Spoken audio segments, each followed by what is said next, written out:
A mysterious rookie steps into the hunter qualification exam and absolutely shatters the minds of the world's top S-class elites. With a single, casual strike, he completely obliterates a level 50 monster. The sheer power on display leaves even the commander of the Hunter Association trembling in his boots. They have no choice but to beg him to join, accepting every single one of his outrageous demands. But here is the twisted truth they do not know. This man was trapped inside the hellish abyss for 500 long years. Every single day, his only meal was the raw flesh of the demonic beasts he slaughtered. As the monsters grew deadlier, his own power skyrocketed through endless, blood-soaked combat.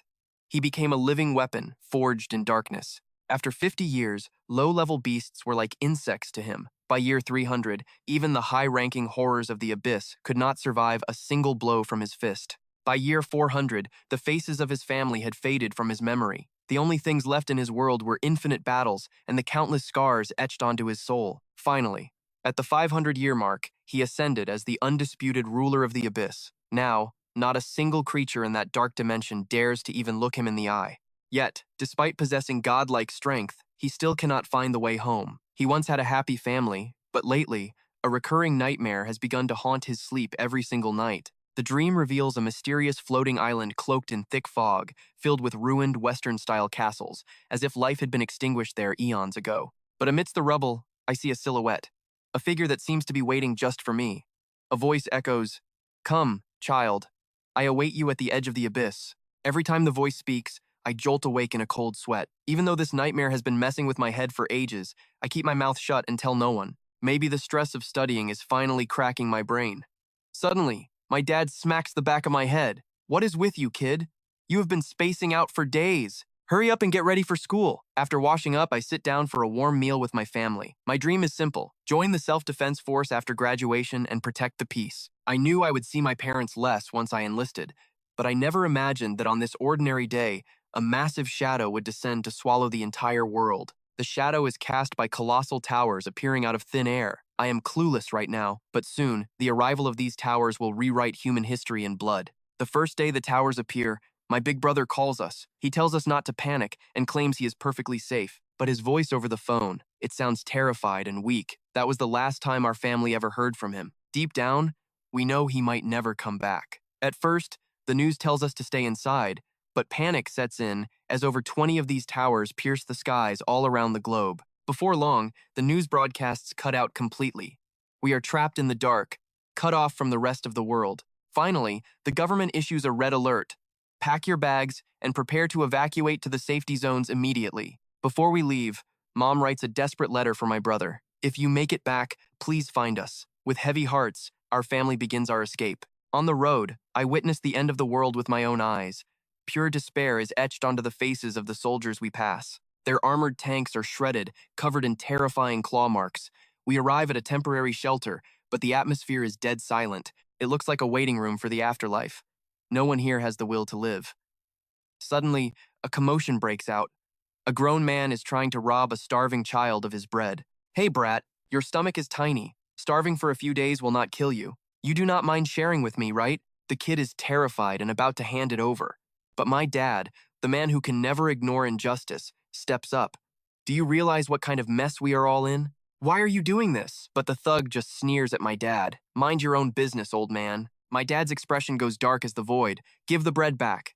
The thug laughs and swings a fist, but in the blink of an eye, bam, my dad drops him with a single, lightning-fast kick. Dad hands the bread back to the kid, totally ignoring the trash groaning on the floor. He shoots the guy a look that could freeze water. The bread thief shuts his mouth instantly, but as he leaves, he mutters a threat.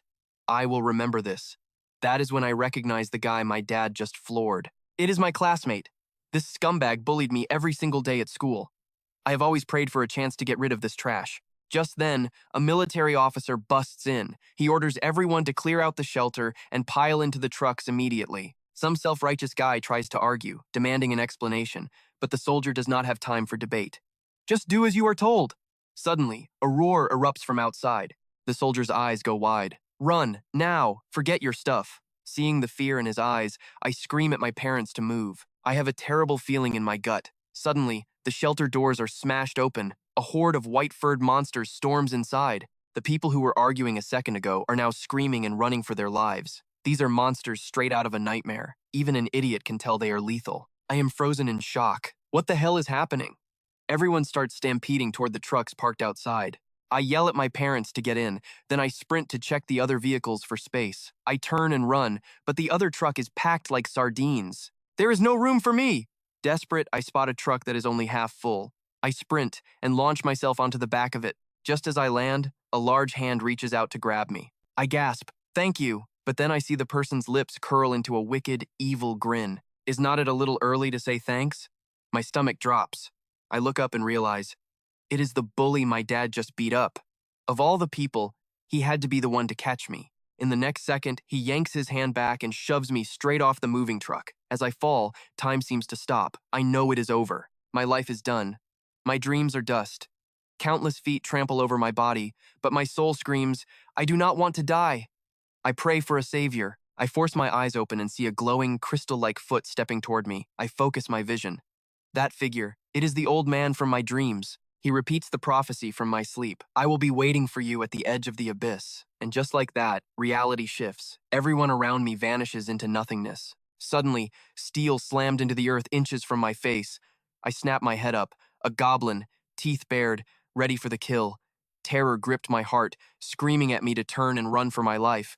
But then, a red-hot fury exploded within me, fueled by the living hell of the last few days. Those cursed towers, the traitor who shoved me into traffic, that creepy old man, and now this wretched beast? No more running. It was time to kill or be killed. In a split second, I snatched a jagged rock from the dirt and charged. "Come on then! If you can take my life, take it! But if you miss, you are dead meat!" After a brutal clash, the creature fell silent. I stood victorious over a monster that should only exist in video games, and on its chest, a mysterious black number, glowing like a level marker. Moments later, a pitch-black crystal floated up from the corpse. I froze, paralyzed by the unknown, staring at the dark gem. But the crystal seemed to have a will of its own. It locked onto me and shot forward like a bullet, burrowing straight into my chest before I could blink. I didn't even have a second to scream, but as the panic faded, I realized my wounds were knitting themselves back together. A wild, ancient power began to surge through my veins. It all made sense now. Slaying monsters and absorbing their cores equaled raw power. With a dark grin, I reached down and claimed the goblin's weapon as my own. This island had to be crawling with these things. I scrambled for cover to avoid an ambush, but a quick scan revealed a shocking truth. Aside from that one goblin, this place was completely empty. All signs pointed toward a massive gate up ahead. Looking over the edge, I realized this entire island was floating in the void, with only a single staircase spiraling down into the darkness. Confirming the coast was clear, I began my descent, step by cautious step. It felt terrifyingly familiar, like a dungeon crawler level where a skeleton pops out to shove you into the abyss. Maybe falling meant respawning at the start point, but that was a gamble I wasn't stupid enough to take. At the bottom, I stepped into a chamber that defied all logic. The atmosphere shifted instantly. The walls here whispered with the weight of ancient history. Whoosh! A mystical blue flame ignited from nothingness, illuminating a heavy stone door standing in the shadows. What kind of twisted puzzle was this? Was I supposed to enter? I glanced at the runes carved into a nearby tablet. I had never seen this language before, yet the meaning flowed directly into my brain like a download. It read, "Only the gathered fragments of the weak shall grant the bearer the right to escape this prison." Reading those words, a determined smirk crossed my face. Escape was possible. I just needed to hunt. Hope flared in my chest, burning brighter than the magic flame. I was finally ready to play this game. If that goblin was the standard, I could handle this. With nerves of steel, I placed my hands on the cold stone and pushed the massive door open. As the seal broke, a bone-chilling aura washed over me. Welcome to the first floor of the abyss. 900 square meters of hell, populated by monsters branded with the number 1. The second floor? Double the size, with level 2 beasts. The third floor? 3,600 square meters, where only 1 in 4 monsters carried the coveted number 3. The rules were simple but cruel. The fragments I needed, the keys to ascend, were only hidden inside the monsters bearing specific numbers. The higher the number, the deadlier the beast. But as I descended deeper into the dungeon, a terrifying mathematical reality began to set in. With every floor, the map size and monster count doubled, making the keys nearly impossible to find. But in this hell, I evolved. Every kill made me faster, stronger, deadlier. Strangely, while my power grew, my face remained frozen in time. Had it been 10 years, a century, time had lost all meaning. It didn't matter. I became a god of destruction, obliterating high-level nightmares with a single punch. As I descended, the horrors became more twisted and diverse. By the 15th floor, I was standing against an army of over 1 million beasts. But I didn't falter. I became a whirlwind of death, fighting with savage intensity. Floor 30, 500 million enemies. Hunting for the key now was like trying to find a specific grain of sand in a desert of blood. The monsters grew smarter, guarding their fragments with their lives. Some cowards even burrowed underground to escape my wrath. But there was nowhere to run. I hunted them to extinction. Finally, I reached the 99th floor, my will unbroken. Before me stood a legion of over 2 billion enemies. I threw my head back and laughed like a madman. If I couldn't find the key, there was only one solution. Today, I would slaughter every single thing that moved. Massive dragons ruling the skies were reduced to piles of bone in a heartbeat. I had no idea if time here matched the world I left behind. 500 years. That's how long I've been trapped in this abyss. The walls were scarred with my tally marks, and my soul was weary beyond words. I couldn't even remember my parents' faces anymore. But the fire to escape still burned. Even if they were long gone, I had to return. 5 centuries of war had turned me into an absolute monster. I was the apex predator of the abyss, unrivaled and invincible. But fate? Fate had a sick sense of humor. There was no exit, just endless floors to conquer. And while I rotted in this dungeon, the world outside had transformed into something unrecognizable. Back on Earth, over 20 massive towers had pierced the skies. And before humanity could react, the nightmare began. The gates opened. Monsters poured out, slaughtering humans in a global bloodbath known as Judgment Day. But amidst the chaos, a select few awakened to a mysterious system. These awakened ones gained godlike powers, rebuilding society from the ashes and forming the Hunters' Guilds to fight back. Meanwhile, deep in the abyss, I was hot on the heels of a fleeing demon wolf. "Stop running, you coward! Let's see if you're hiding a number," I roared. But suddenly, a glowing chain snagged the beast. A human voice echoed, and I realized someone was using an advanced teleportation scroll. Voices from outside, "Hold it down! Don't let the summon fail!" The demon wolf lifted off the ground, wrapped in a blinding pillar of teleportation light. I stood frozen, eyes wide. That light, and that energy. Could that portal be the way out I'd been searching for? I slammed my foot into the ground, shattering the bedrock. After 500 years, I wasn't letting this ticket ride without me. With a sonic boom, I launched myself straight into the portal, right behind the wolf. The abyss screamed in protest as I broke the rules. Red text flashed before my eyes. "Warning, warning. The abyss has a strict rule. Only one soul per summon. But I don't play by the rules. Get out of my way." I lock my grip onto the demon wolf's hide. I won't let this beast cross the gate without me. Meanwhile, back on Earth, a lone huntress faces a pack of vultures desperate for the level 60 scroll in her hands. A greedy smirk twists the leader's face. "Hand it over, girl, or I'll carve it out of your inventory." "You can't do this," she screams, trembling. "PvP is banned in this zone. You're breaking the system laws." The level 38 barbarian just laughs. "Rules exist to be shattered, just like you." He raises his massive blade, and the shadow of death falls over her. "Last chance," he sneers. "Drop the loot, and you might keep your arms." Desperation flashes in her eyes. She clutches the scroll like a lifeline. "If you want it, come get it." The hunter's grins vanish. She's forcing the activation sequence. "Stop her, you idiots." The barbarian roars, unleashing his full killing intent to execute her before the ritual completes. Lightning crackles as her mana explodes.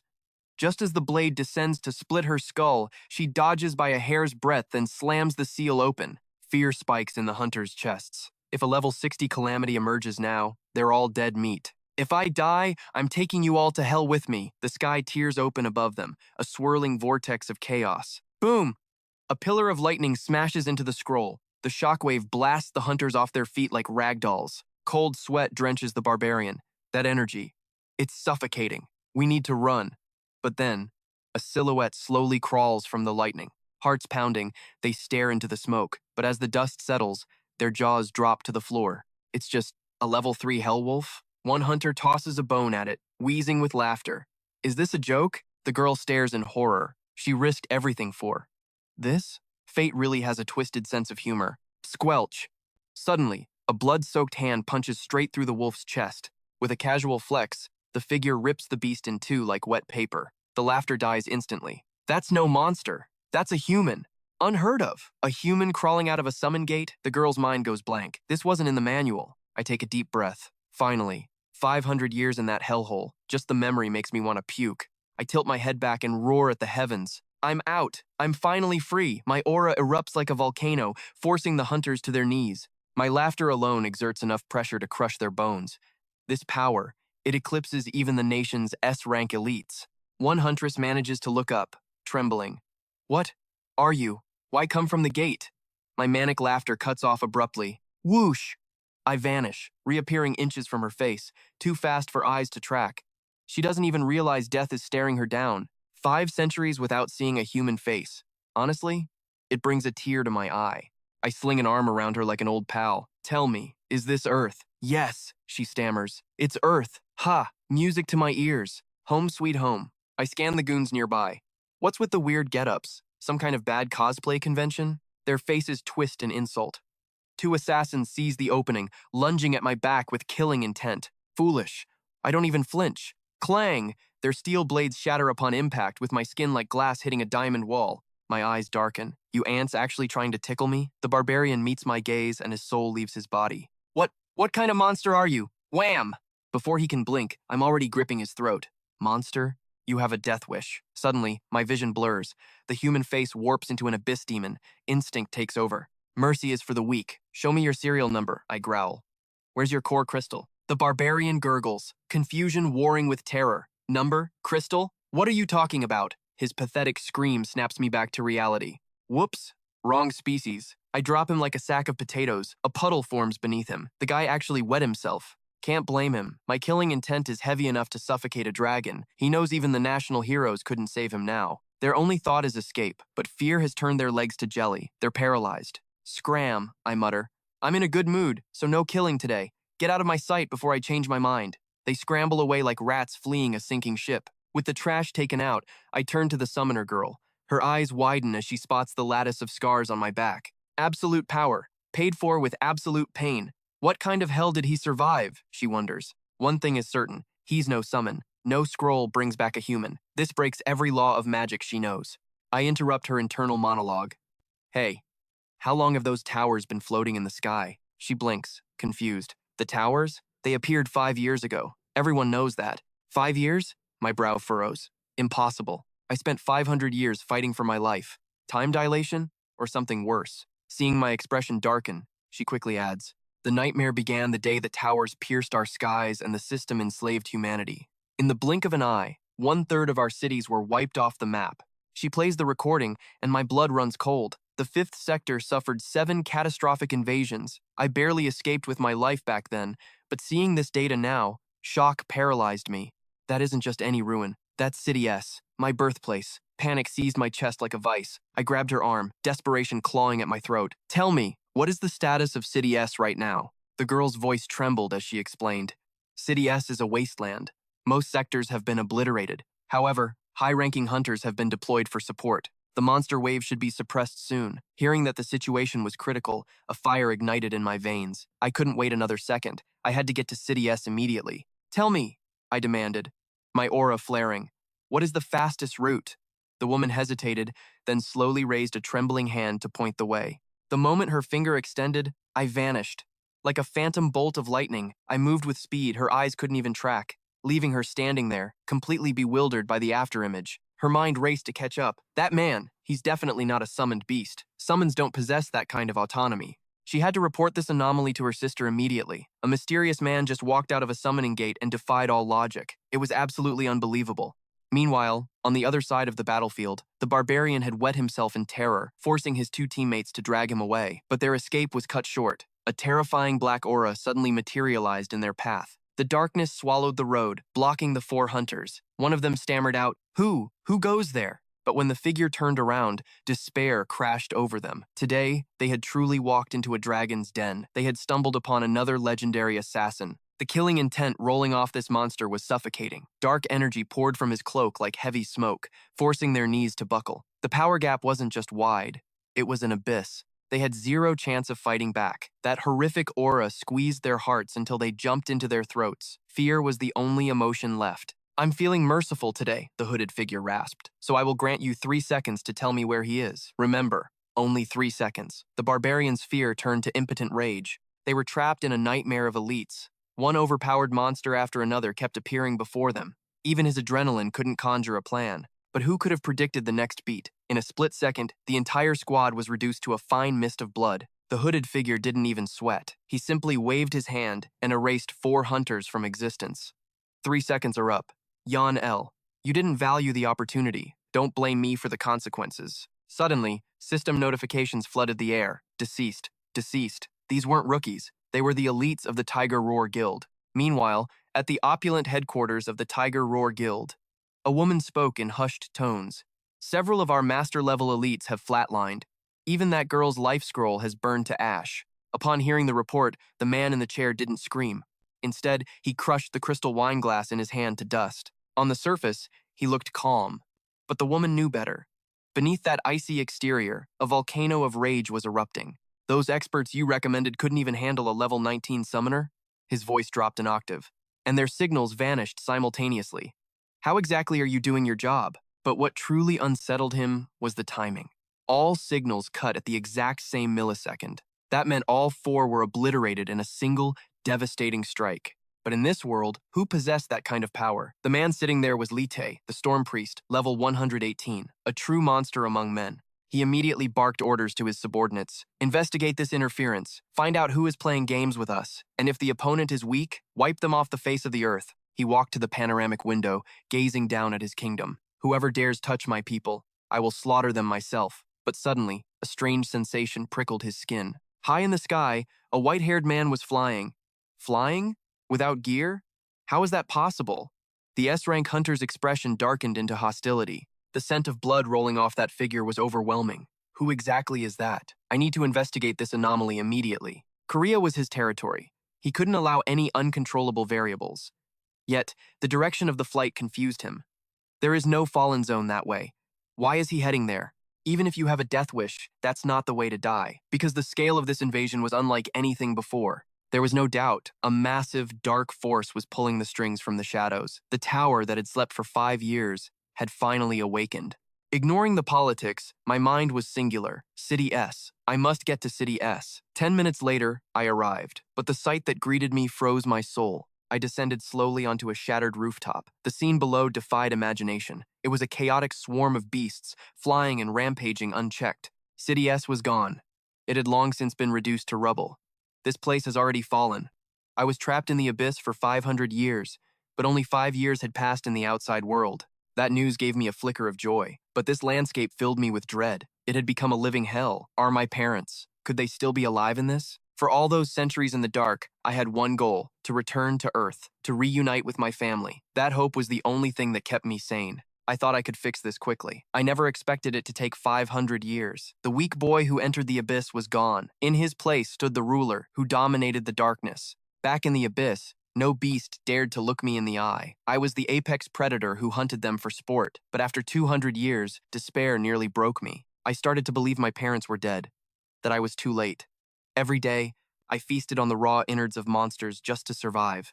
I grew sick of the taste, sick of the blood, but every time I thought of my family, I swore an oath. Alive or dead, I must return. That obsession became my power. Suddenly, a mindless bat monster screeched and dove toward me. I didn't even flinch. In the next instant, the beast was blasted backward. A low-level monster like that couldn't even withstand the pressure of my aura. It died before it even hit the ground. The silver lining remained. 500 years of hell was only 5 years here. Father, mother, brother, they might still be breathing. Please, just hold on until I get there. I finally reached my old neighborhood, but the vibrant streets of my memories were gone. Every building was pulverized, looking like the aftermath of a catastrophic earthquake. Silence reigns here, no stench of slaughter.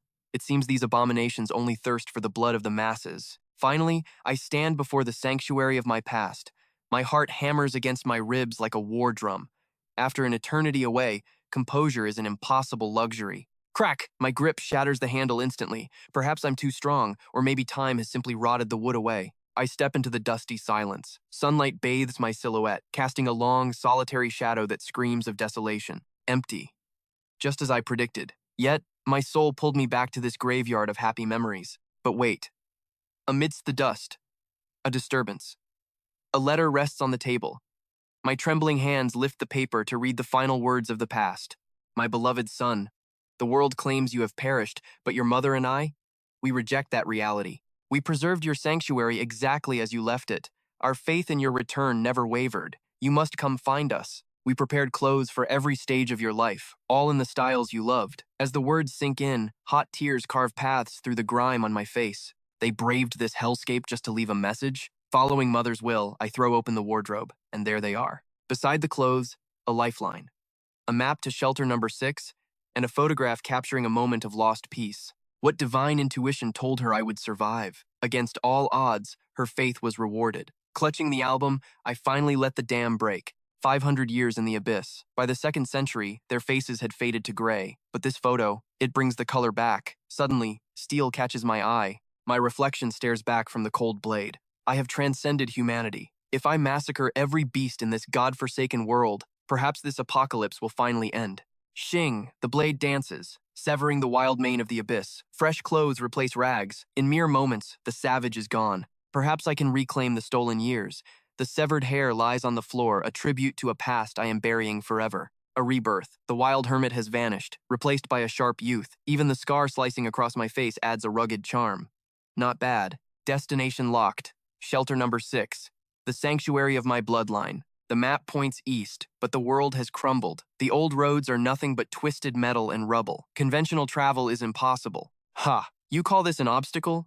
After navigating the treacherous architecture of the abyss, this is child's play. If the path is blocked, I will carve a new one through the sky. I ignite my aura and launch myself into the heavens. My trajectory cuts straight to the target, but my presence disturbs the food chain. A winged behemoth locks onto me. Razor-sharp talons dive for the kill. Too slow. With a casual flick of my wrist, I tear the beast asunder in midair. A trash-tier monster daring to block my path, it was begging for execution. Whoosh, whoosh, whoosh. I ricochet off skyscrapers, shattering concrete with every step. My velocity breaks the sound barrier. Meanwhile, on a lonely rooftop, 2 guards are slacking off. They hear the sonic boom. Must be the booze, one thinks. Guard duty is dull enough to make anyone hallucinate. Disturbances? Impossible. Until zap. A human lightning bolt tears through the sky directly above their skulls. Their eyes can't even register the shape, let alone a human form. Did you see that? One stammers, pointing at the empty air. See what?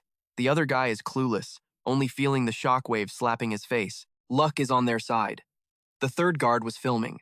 High-tech gear with 300 times slow-motion playback capability caught the phantom. They scrub through the footage. Jaws drop. It's not a bird. It's not a plane. It's a human being dominating the sky. As I blaze a trail toward Shelter 6, a scream pierces the wind. Below, a pack of scavengers has cornered a terrified woman begging for mercy. Well, fresh meat in the wasteland? It's been ages since these vultures saw a woman. The leader looks at her like a starving wolf. Relax, darling. We're the good guys. His twisted grin says otherwise. Even a brain-dead zombie could see the malice dripping from him. We'll take real good care of you. The lies spill out, but the girl is frozen, praying to any god listening that they keep their distance. He shoves her down. Don't tremble. His face contorts into an expression of pure, unfiltered filth. We'll be gentle. Crack. The sound of concrete shattering interrupts his fantasy. Sigh. Some trash never changes. Human scum. Pure killing intent floods my veins as I lock eyes with the 3 predators. The leader whirls around, spooked. Who's playing games? Show yourself. Interfere, and you're dead meat. He doesn't need to tell them twice. His 2 lackeys launch themselves at the shadow in the dust. One dual-wielding blades, the other a budget knight with a shield. Don't get cocky, white-haired brat, they roar. They charge with full killing intent. I don't even blink. With the casual motion of swatting a fly, my hand connects with the first idiot's face. Boom! The impact sends him kissing the pavement instantly. 1 slap, 0 resistance, out cold. Pathetic. Dealing with ants like you doesn't even require a single percentage of my power. The second trash tries a desperate sword thrust. Yawn. Too slow. I sidestep the steel and clamp my hand around his arm like a vice. Pure terror twisted his face as agony shot up his arm like a lightning bolt. With just a flex of my palm, I forced him to his knees. My left knee introduced itself to his face. He roared in fury. Who the hell are you? I'm with the Tiger Roar Guild. Lay a finger on me, and the guild will hunt you down. Cute. He has no idea I already crushed 4 of his little friends. I whispered his name like a curse. Shu Yin Han. Forgot me already? It's only been 5 years. I brushed my hair back to jog his memory. You destroyed my life with your own hands. Did you forget the face of the boy you tried to murder? His eyes went wide with shock. How are you alive? Cho Yuk-do. It can't be. Terror hijacked his brain. He scrambled backward, chanting impossible like a broken record. For every inch he retreated, I advanced. I wanted the fear to eat him alive. He screamed in disbelief. "Stay back! Why aren't you dead?" I let out a dark chuckle. Am I not allowed to exist? My hand shot out and clamped around his throat. I hoisted him into the air like a helpless chicken. Remember 5 years ago? You shoved me off that truck. Thanks to you, I spent centuries rotting in the abyss.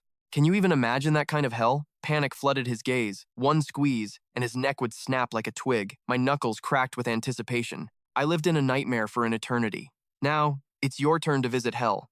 This scumbag had it coming. You tormented me in school and tried to end my life, so I'm going to shatter your dignity into dust. With my current power, I was a god among men. A demon whispered in my ear, "Kill him." But death? That would be a mercy. Every day at school was a living nightmare because of him. Even in the abyss, the humiliation burned in my soul. Today, I'm collecting that debt with interest. He used to crush my pride and force me to swallow it. I released my grip and let him crash to the concrete. Killing him now would be boring. As he wheezed for air, realizing how close he came to death, I rubbed my temples. After centuries in the dark, am I becoming a monster too? No. I can't lose my humanity. But this trash didn't just bully me. He attacked that innocent woman earlier. Who knows how many others he's hurt? I made my choice. I'd leave him broken, capable of nothing but breathing through a tube. You failed to kill me once, Shu Yin-han. I won't kill you, but you're not walking away from this. Confusion clouded his eyes. For 2 years, he made my life a living hell. I remember him beating a kid over a piece of bread. It's time to settle the score. Take 4 hits from me, survive, and you go free. Hope flickered in his eyes as he begged. If I die, the Hunters Guild will hunt you. I grabbed him again. Don't worry about me. Your little guild is nothing. Under his horrified gaze, I threw the first punch. I held back, but even a fraction of my power was devastating. Boom! He slammed into the ground, cratering the concrete beneath him. Then came the second strike. His lackeys watched in frozen silence. Blood sprayed like a fountain. The third blow landed with brutal precision. That was for the high school years. He was barely conscious, but I wasn't satisfied. Get up. We aren't done yet. One more hit. Survive this, and it's over, he sobbed. Just kill me already! His body was a wreck. Living would be torture anyway. I didn't tell you to speak. I placed my foot on his skull. This is the price of your sins. Crack! I ground his face into the asphalt. I'm a man of my word.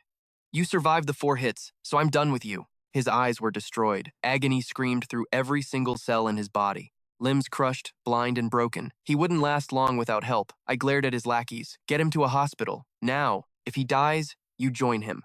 And if I ever see you again, I'll finish the job. With that warning hanging in the air, I vanished. My revenge was cold, but my blood ran hot. I had to get to Shelter 6. Mom, Dad, please be safe. Whoosh! Something tore through the air, faster than sight. Meanwhile, at the City S buffer zone, 3 soldiers were slacking off. Man, I'd rather be on the walls than fighting beasts down here.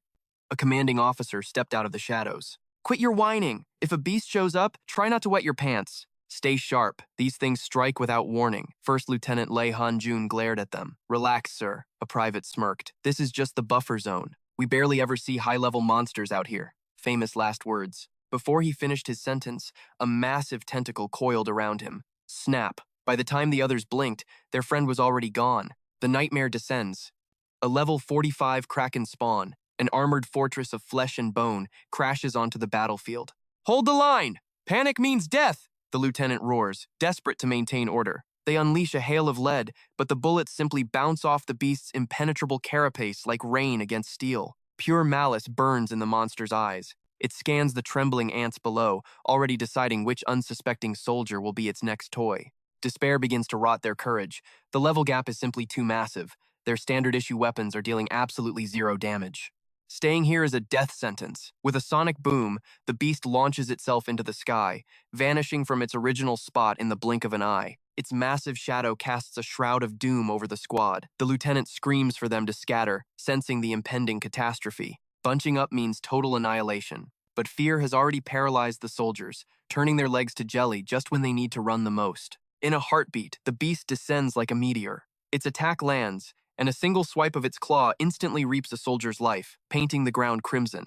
As the squad stares death in the face, one brave soul steps forward, his eyes burning with resolve. "Get back!" he screams, revealing a massive cluster of high explosives strapped to his chest. "You ugly bastard!" I'm taking you to hell with me. The moment the words leave his lips, he launches himself like a human cannonball straight at the octopus-like monstrosity. Cover him! His comrades scream, pouring fire onto the beast. The relentless barrage finally forces the monster to slow its movements, buying him precious seconds. He closes the distance. Now face to face with the horror, the soldier scans desperately for a weak point to deliver one final, fatal strike. But then, the impossible happens. The beast freezes mid-attack. It's not stopping out of mercy. Its eyes are wide with absolute primal terror. The soldier is spared, confused but alive. Why did the slaughter stop? Before he can process it, a sickening cracking sound echoes from inside the beast's own body, as if its very bones are grinding together. The battlefield falls silent. This creature was a killing machine a second ago, yet now it stands paralyzed, trembling uncontrollably. The squad is dumbfounded. What the hell is going on? Even the battle-hardened lieutenant wears a mask of pure shock. He can't comprehend the situation. The invincible monster is shaking in fear, plunging the soldiers into even deeper confusion. They don't know what the beast fears, but the suicide bomber sees his opening.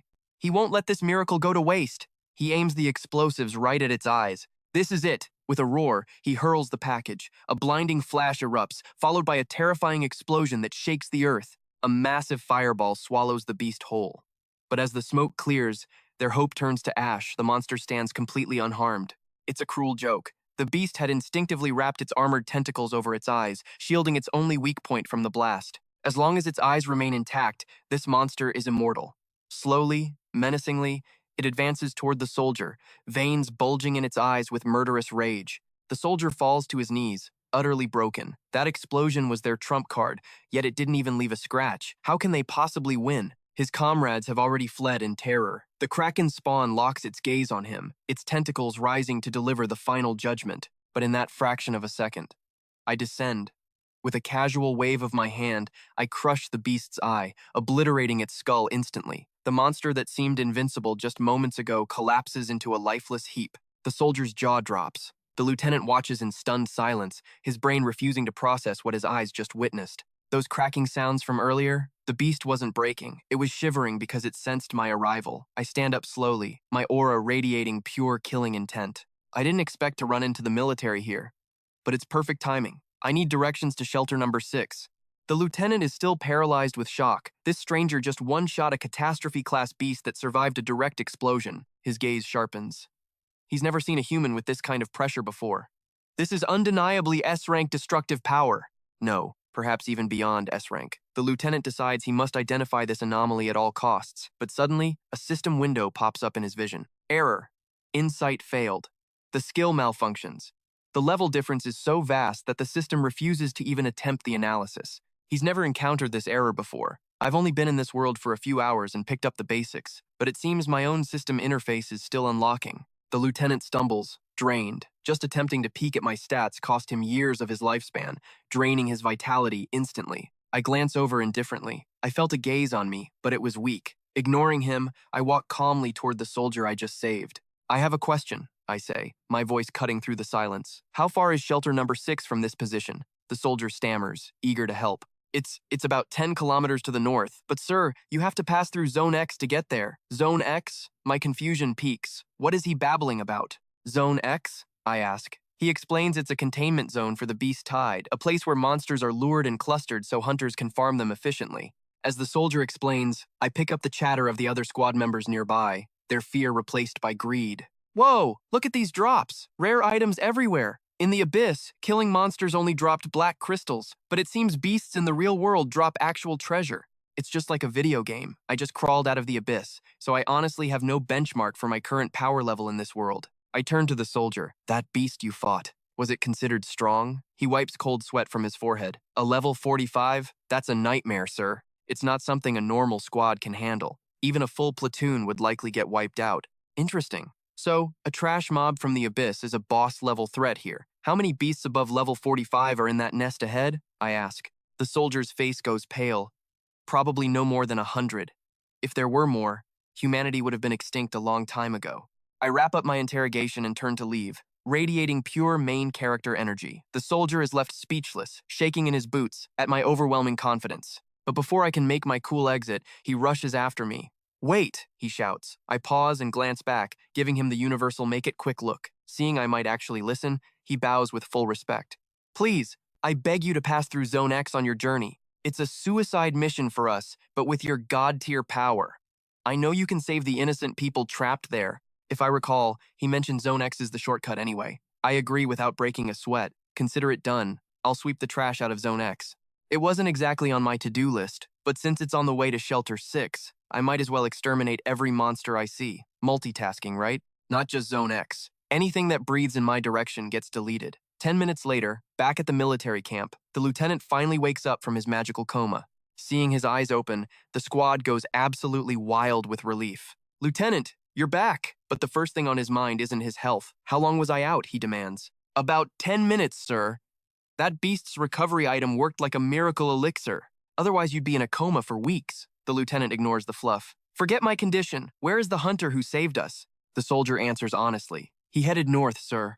The color drains from the lieutenant's face as he grabs his head in horror. Through the splitting headache, he mutters, north. Then, the realization hits him like a truck. Wait, what did you just say? Repeat that. Even the private senses the bad vibes now. That mysterious hunter, he's going to Shelter 6. The lieutenant's voice drops an octave. Pure dread. Did he say he was crossing Zone X? The soldier nods innocently. Yes, sir. He looked totally unbothered by the monsters, so he just walked right in. Hearing this, the officer snaps his head around, eyes blazing with fury. He is screaming internally. They finally found a legendary powerhouse, and now the guy is walking straight into a death trap. Get Central Command on the line, now. The soldier blinks, confused. Central Command? Sir, are you sure? The lieutenant's heart is hammering against his ribs. We might have 10 minutes left. We can still save him. Every second feels like an eternity as he checks his watch. Suddenly, the comms guy bursts in. Emergency signal sent, waiting for response. But the squad is still confused. Why involve the big brass? Is there something we don't know? The lieutenant grits his teeth. This isn't a normal patrol. This is top secret, high-level classified intel you grunts weren't cleared for. Zone X isn't just outside the perimeter. It's been designated as a catastrophic bombing zone, total annihilation imminent. Meanwhile, at the opulent Central Command HQ, a frantic operator speaks up. Emergency call from the Vesazada sector. The bulky man on the throne barely looks up. Patch it through. This is Central Commander Zhuang Tong, level 58 fire mage, and a total jerk. The operator patches the line instantly. An urgent battle report floods in from First Lieutenant Li Hanjun. Fingers fly across keyboards as the holographic screens flicker to life. The connection is live. Code WW342. This is Lieutenant Lee. I have a code red emergency situation. He spills everything about the encounter. A mysterious, high-level hunter has entered the kill zone. He has zero knowledge of the bombing operation. Commander Zhuang stares with cold, dead eyes. So, you called me to report your own incompetence? I hope you're ready to pay the price for this waste of time. The lieutenant flinches, bowing his head in shame. Even with lives at stake, you don't mess with a guy like Zhuang. Sir, we must issue an emergency broadcast and halt the bombing. The lieutenant is risking his career because he knows I am built different. He refuses to let a potential savior die a dog's death. His desperation bleeds through the radio. Finally, Zhuang looks mildly interested. Oh? You claim this stray dog is exceptionally powerful? Then comes the million-dollar question. If he's so strong, what's his level? The lieutenant freezes. He couldn't read my stats. Hearing the silence, Zhuang bursts into mocking laughter. It echoes through the command center like a villain's monologue. Let me get this straight. An unknown rando breaks protocol, wanders into a blast zone, and you want me to stop a military operation? Are you on drugs? The secretary chimes in with a sneer. He'll be vaporized before the message even sends. They are treating the lieutenant like a clown. Lieutenant, you lack brains, but you're a genius at comedy.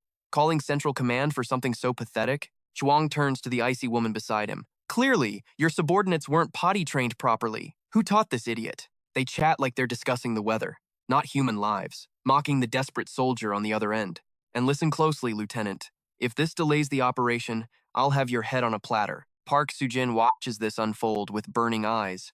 Facing a threat this big, is this pompous buffoon really going to doom his own soldiers? She realizes the truth. The bulky man next to her is a useless sack of meat with zero leadership skills. If not for his rich daddy and political connections, he'd be cleaning toilets. Park Sujin shifts her gaze to her own subordinate, eyes narrowing. The lieutenant I trained with my own blood and sweat is risking everything for a total stranger, to the point of abandoning the mission? He's not an idiot. In fact, he's sharp. If he's defending this unknown hunter with his life, that stranger must be an absolute monster. The lieutenant couldn't even meet her gaze. The pressure was crushing, forcing his head down in silence. Park Soo-jin weighed her options. She couldn't afford to tick off the heavy hitters, but she couldn't just hang her subordinate out to dry either. Her voice was dangerously calm. I choose to believe you didn't sabotage our grand plan on purpose. You better have a damn good reason. Convince me right now, or I will personally drag you to a court-martial myself. It was a perfect political play, giving him a lifeline while keeping the brass happy. But Lieutenant Lee was sweating bullets. He met the guy 5 minutes ago. He had no idea how to explain this without destroying his career. Isn't this just the strong doing whatever they want? She turned to Juan beside her. That sounds fair enough to you, doesn't it? Let's hear his excuse. Juan scowled. He hated it, but he wasn't stupid enough to challenge an S rank directly. She was a walking calamity after all, so he turned his rage on the lieutenant. First, Lieutenant Lee, spit it out. Give me a reason not to end you, or Park Soo-jin and I will bury you together. The lieutenant knew there was no escape. It was time to drop the bomb. The man I'm talking about. He one-shotted a level 45 Kraken hatchling. Park Soo-jin's eyes went wide with shock. That level of power wasn't just rare, it was insane. If that report is true, he's way above an A rank. Could he be a hidden military S rank? If he's one of us, leaving him to die is treason. But Juan cut in like a knife, shutting it down. Don't be ridiculous. That is absolutely impossible. Every S rank is accounted for. There's no signal. He's just some unregistered stray. Park Soo-jin hesitated. He had a point. But why is his level a mystery? Did your insight skill malfunction? That doesn't add up. The lieutenant swallowed hard. It didn't malfunction. I tried to peek at his stats, and I nearly died. The moment I tried to scan him, I took massive recoil damage. That has never happened to me before. Park Soo-jin froze. She knew Lee had scanned her before without any issues. He could read an S rank, but not this guy. The power gap had to be astronomical for the system to fail like that. The lieutenant's voice trembled. This man, he is a monster among monsters. If I hadn't blacked out from the backlash, I never would have let him near the blast zone. Juan lost his cool. If you can't see his stats, he has to be at least level 100. Dead silence. You could hear a pin drop in the command center. Their brains couldn't even process the number. Juan's fingers tapped frantically against his armrest. This was a complete anomaly. Then, the decision dropped like a guillotine. Strong or not, the mission proceeds. Before anyone could argue, backup arrived. Eastern Commander Xu Yin, level 44, a mage. And he was siding with the bureaucrats. We don't stop a war for a ghost story. We cannot abandon our duty based on a guess. We have thousands of troops from 4 different corps surrounding that zone. This is a massive operation. The plan is precise. If we broadcast an evacuation now, the beasts will hear it too. A monster stampede would trigger instantly. They'd all converge on one spot and the entire region would be overrun. We are talking about thousands of loyal soldiers. We don't trade an army for a single man. I won't do it. He feigned a look of regret. Even if he is an S rank, he is collateral damage now. I am sorry. Lee Hanjun felt his soul leave his body. He was watching a legend get sentenced to death, but the final call belonged to Park Soo-jin. All eyes turned to the commander. Pain flashed across her face. With 2 commanders against her, her hands were tied. Pushing it further would only cause chaos. She hardened her heart. Request denied. We can't risk the operation for one person. That is my final order. The screen flickered, and her face vanished into static. Lee screamed into the void, but the line was dead. The silence in the tent was suffocating. Lee roared, crushing the communicator in his grip until plastic and metal shattered. Even the commander didn't get it. He looked broken. A soldier placed a heavy hand on his shoulder. Lieutenant, you did everything you could.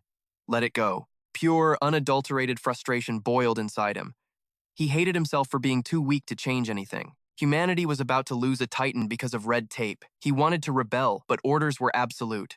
But then, the soldier's eyes locked onto something. A glint of metal at the lieutenant's waist. A ray of hope in the darkness. With zero hesitation, the soldier snatched the keys from right under his nose. The lieutenant stood there, completely baffled by the audacity. Are you insane? Why are you taking my vehicle? But the rookie already had a plan. Drive straight into the kill zone and warn that S-rank hunter. Only 6 minutes remained until total annihilation. It was a race against the Reaper, and the soldier moved with godlike speed. He ripped the car door open and fired up the engine. His heart pounded a frantic prayer. Please, let me make it. The lieutenant's face turned purple with rage. You reckless rookie. Do you want a court-martial? Get back here this instant. If anyone is going into that hell, it should be me. But the soldier was deaf to orders. He slammed the pedal to the metal, leaving only a cloud of dust. Seeing this, another trooper panicked. Lieutenant, order him back or he's a dead man walking. But the lieutenant just tipped his cap low, refusing to stop the runaway jeep. If he has that kind of guts, let him go. Truth is, he just beat me to the punch.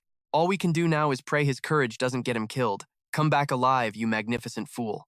Meanwhile, the jeep tore down the road. The doomsday clock showed less than 5 minutes. The engine roared, but was it fast enough to outrun death? That young soldier had no clue that his reckless act was about to alter the course of history. He was risking it all to save the future savior of humanity. Desperation clawed at the soldier's throat as he scanned the ruins for my trace. Panic set in. Where could I have gone? He took the eastern route, accelerator pinned to the floor. If he couldn't find me here, it meant I was moving faster than his machine could handle. Finally, the vehicle screeched into the vicinity of Zone X. He knew he should use the loudspeaker, but fear paralyzed him. Turning that on was like ringing a dinner bell for every monster in the city. While he fought his inner demons, time slipped away like sand. Only 2 minutes left before the sky rained fire. Realization hit him hard. Slowly, his trembling hand reached for the mic. Screw it, I'm just an NPC in this world anyway. If I can save that hunter, then my life is a cheap price to pay. Hesitation vanished. He gripped the mic with steel determination and raised it to his lips. But when he tried to speak, terror choked him. His voice died in his throat, no matter how hard he pushed. 10 agonizing seconds ticked by. The car kept rolling, but he felt like the biggest disgrace in military history. I'm trash. A coward doesn't deserve this uniform. But wait, if he were truly a coward, would he have driven into hell itself? He sucked in a massive breath, channeling every ounce of courage, and screamed, "Hey, mystery hunter, it's the guy you saved. I don't know if you can hear me, but if you can, get the hell out of there. This whole grid is about to be vaporized. Our commander couldn't stop the launch. I came to warn you. You have to evacuate now. If you stay, you're going to be incinerated." His desperate warning echoed through the empty streets, repeating over and over. I skidded to a halt. He came back. Just to find me? I scanned the area. Empty. This place was ground zero. My knuckles cracked as I clenched my fists. The beasts in this city were trash mobs to me, but high-tech explosives? That was a variable I hadn't tested.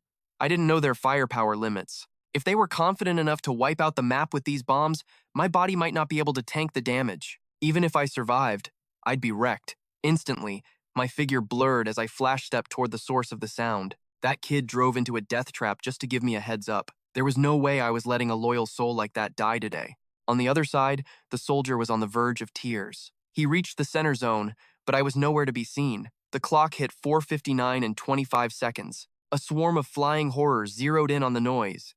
By 4:59 and 32 seconds, the monsters were right in front of his windshield. Pure terror washed over his face. This is it. Game over. Just as he feared, his voice had summoned the Reaper. At 4:59 and 38 seconds, he yanked the steering wheel. He had to bail, but at 4:59 and 49 seconds, he slammed on the brakes. He stopped. For me. I was still out there. If he ran now, nobody would be left to warn the hunter. He prepared to shout into the mic one last time, driving through the fear. Suddenly, boom! A massive behemoth crashed down right in his path. The soldier froze, paralyzed by the monstrous aura. He was so terrified he didn't even notice me standing right next to him, knocking on his window. When he finally snapped out of it, he looked at me like he'd seen a ghost. "Thank God, you're alive," I asked him. "What did you mean? Is this real? Is the bombing actually happening?" But he had no time to answer. The digital clock flickered to 4:59 and 59 seconds. One heartbeat. That was all that separated us from the apocalypse. The hour struck 5 o'clock sharp. High in the sky, the missiles shrieked as they began their descent from headquarters. In the blink of an eye, judgment rained down on the monsters and skyscrapers alike. The entire city transformed into a blazing inferno. The blast wave pulverized buildings, sending a tsunami of debris hurtling toward us. I slammed my fist into the asphalt. Earth arts! Massive stone barriers erupted from the ground. I swatted away the flying ruins with a single hand, shielding the jeep and the trembling soldier in a fortress of absolute safety. Far away, Command Central watched the chaos unfold with hawk-like intensity. Rain of fire decimated Zone X from 5 separate coordinates. The bombardment finally ceased. Surely, nothing could have survived that hellscape. Commander Wante Jong barked orders, "Launch the eyes in the sky! I want a body count and vector on survivors." But the silence from the sensors was deafening.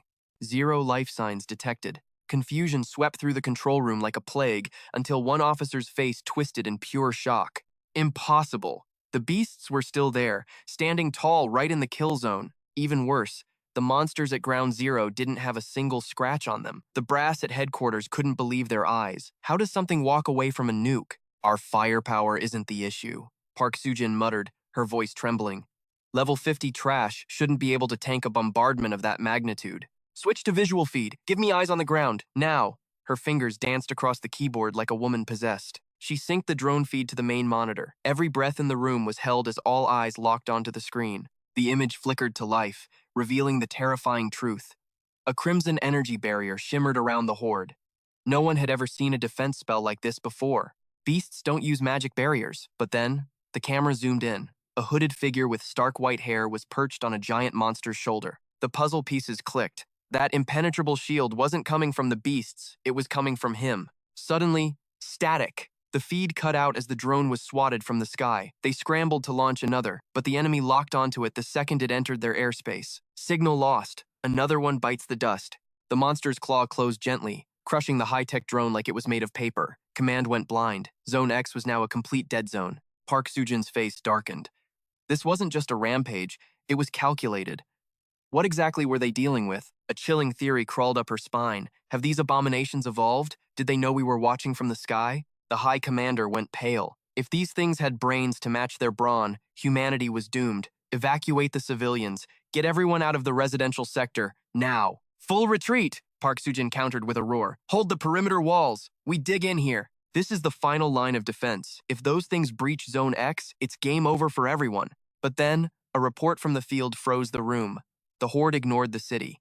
They were marching straight for Zone B-22, drawn like moths to a flame. Park Sujin watched the tracking data, her mind racing. B-22? Wait. Realization hit her like a truck. That's exactly where our mystery fighter went. Why are the monsters hunting him down? She slammed the console. Redirect all remaining drones to Sector B2, now. Find out what stopped their advance. Meanwhile, in the smoking ruins of Zone B2, the dust began to settle. A lone soldier crawled out of his wrecked vehicle, shaking. He checked his limbs. He was actually alive. After that explosion, adrenaline pumping, he rushed over to thank his savior, but the man was just standing there, staring into the abyss without blinking. The man turned, his eyes cold. Get out of here. If I'm still breathing, it means they are too, and they're coming for blood. Suddenly, his eyes narrowed. A projectile screamed through the air. He tackled the soldier to the ground just as death flew past them. It crashed into the dirt, a military drone? The soldier gasped. The monsters? They shot down our tech? That's impossible. Monsters don't use tactics like that, the man smirked. Don't lose your head yet, kid. The real show is just starting. He looked up, and the horizon turned black. Hundreds of beasts marched in unison, the ground shaking with every step. The soldier's heart stopped. I've never seen a swarm this dense, he whimpered. And their energy levels? Level 50? Level 60? These are elites. That's the Vanguard unit. And their boss? The soldier pointed to the massive beast in the back. That thing is level 90. His legs gave out. It's over, he sobbed. We're dead meat. The man just dusted off his coat. Stop whining. So the bombs didn't work. Big deal. I prefer the old-fashioned way. He cracked his knuckles. I'm just gonna beat the life out of them until they stop moving. Before the soldier could blink, the man launched himself forward like a cannonball. Hide in the jeep if you want to live. He became a blur of violence, crushing every beast in his path. His eyes were locked on the prize, that level 90 boss and the mysterious rider on its shoulder. Let's see who's pulling the strings. A massive guardian blocked his path, swinging an iron hammer the size of a car. Clang! The man caught the hammer with one hand. He sneered at the beast. You call that a hit? Pathetic. In a defiance of gravity, he lifted the level 60 behemoth straight into the air. He slammed the monster into the concrete, turning it into paste. He didn't even slow down, charging the boss with an aura so thick it felt like suffocation. The boss raised a massive shield, thinking it was safe. But to this man, that shield was made of glass. He pulled back his fist, channeling catastrophic power. Boom! One punch obliterated the level 60 guardian instantly. The monster's head exploded into a mist of red rain. In a flash, he teleported right in front of the white-haired figure. But as he stared into the hooded face, a chill ran down his spine. What the hell? This guy has absolutely zero presence. If I hadn't witnessed this shadow with my own eyes, I never would have sensed him. This presence, it complicates things. This guy's aura is leagues above those mindless beasts. His voice cuts through the air, chilling and calm. I have finally been waiting for you. In a split second, the head I just crushed begins to regenerate. It snapped back into place as if my attack never happened. But what truly shakes me is that this monster speaks the tongue of men. You thief. Return what is mine. I stare at him, baffled. What is this lunatic rambling about? When did I ever rob him? Then, a twisted laugh escapes his lips. Crimson energy explodes from his palm. He claims I stole from him, and now he demands my life as payment. Black blades materialize from thin air behind my back, weapon summoning magic, but in the next beat, snap, I crush the steel in his hand like a twig. Did you think this toy could harm me? It can't even scratch my defenses. My gaze locks onto him, cold as ice. If that is all you have, prepare to die. I point his own summoned blade right back at his throat.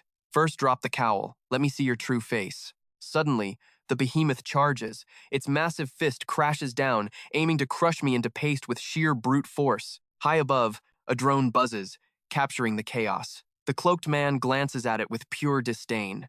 Human surveillance technology? Did it come just to spy on me? Boom! The giant's hand slams down, but I catch it with a single upward thrust. I launch myself straight at the puppeteer. If you crave my death, you better put your back into it. Half-hearted attacks won't send me to the grave. Yet, this hooded figure looks at my strike with boredom. I scoff internally. I ruled the Abyss as the strongest predator for 500 years, and on my first day back on Earth, I'm being underestimated? I was certain my blow would skewer him instantly. But then, he vanishes, dissolving like a wisp of smoke. My blade misses him completely and plunges deep into the monster's shoulder instead. My mind races. How did he phase out? Slowly, his silhouette reforms at the feet of the beast. Being watched by these insects turns my stomach. He raises a hand, and the very air begins to swirl violently around him. He is commanding the horde, ordering the beasts to obliterate the drone and slaughter the remaining human observers. Meanwhile, inside a crumbling ruin, a soldier desperately pilots the drone, eyes glued to the screen. Static fills the monitor. The drone is down, but relief washes over him. Mission accomplished. The footage is secured. He reviews the playback and spots me. Realization dawns on him. So that's why the beasts diverted their path. Shock widens his eyes. Is that him? The hunter who held back the beast tide alone? Even through a screen, my stance radiates overwhelming power. He reaches for his comms to report to command, but from the shadows, a monstrous claw silently rises behind him, yet it holds back its strike. It slams the door shut. They aren't killing him yet. They're trapping him like a rat in a cage. Despair sinks into the soldier's bones. Found already? He spins around, horror-struck. Tentacled abominations are swarming up the building's exterior. The cloaked man's laughter echoes. My servants! Slaughter them all! His command triggers a memory of that soldier's voice. With a strong hunter, lives can be saved. That fool disregarded his own safety to warn me, all to ensure I could survive to protect others. He is trapped in the rubble, unable to escape. My resolve hardens. I have made my choice. Gravity takes hold as I dive from the heavens. To crush the snake, you must sever the head. If the leader falls, the hunt ends. Boom, I crash land on the battlefield. Speed is the key to salvation. I must end this now. The giant beast lunges, but I weave through its attack in a blur of motion. Something feels off. Ever since it synced with that man, its destructive power has skyrocketed. I parry the beast, but the mysterious tamer seizes the opening. He rushes me, yet fear is a foreign concept to me. You act like a desperate gnat.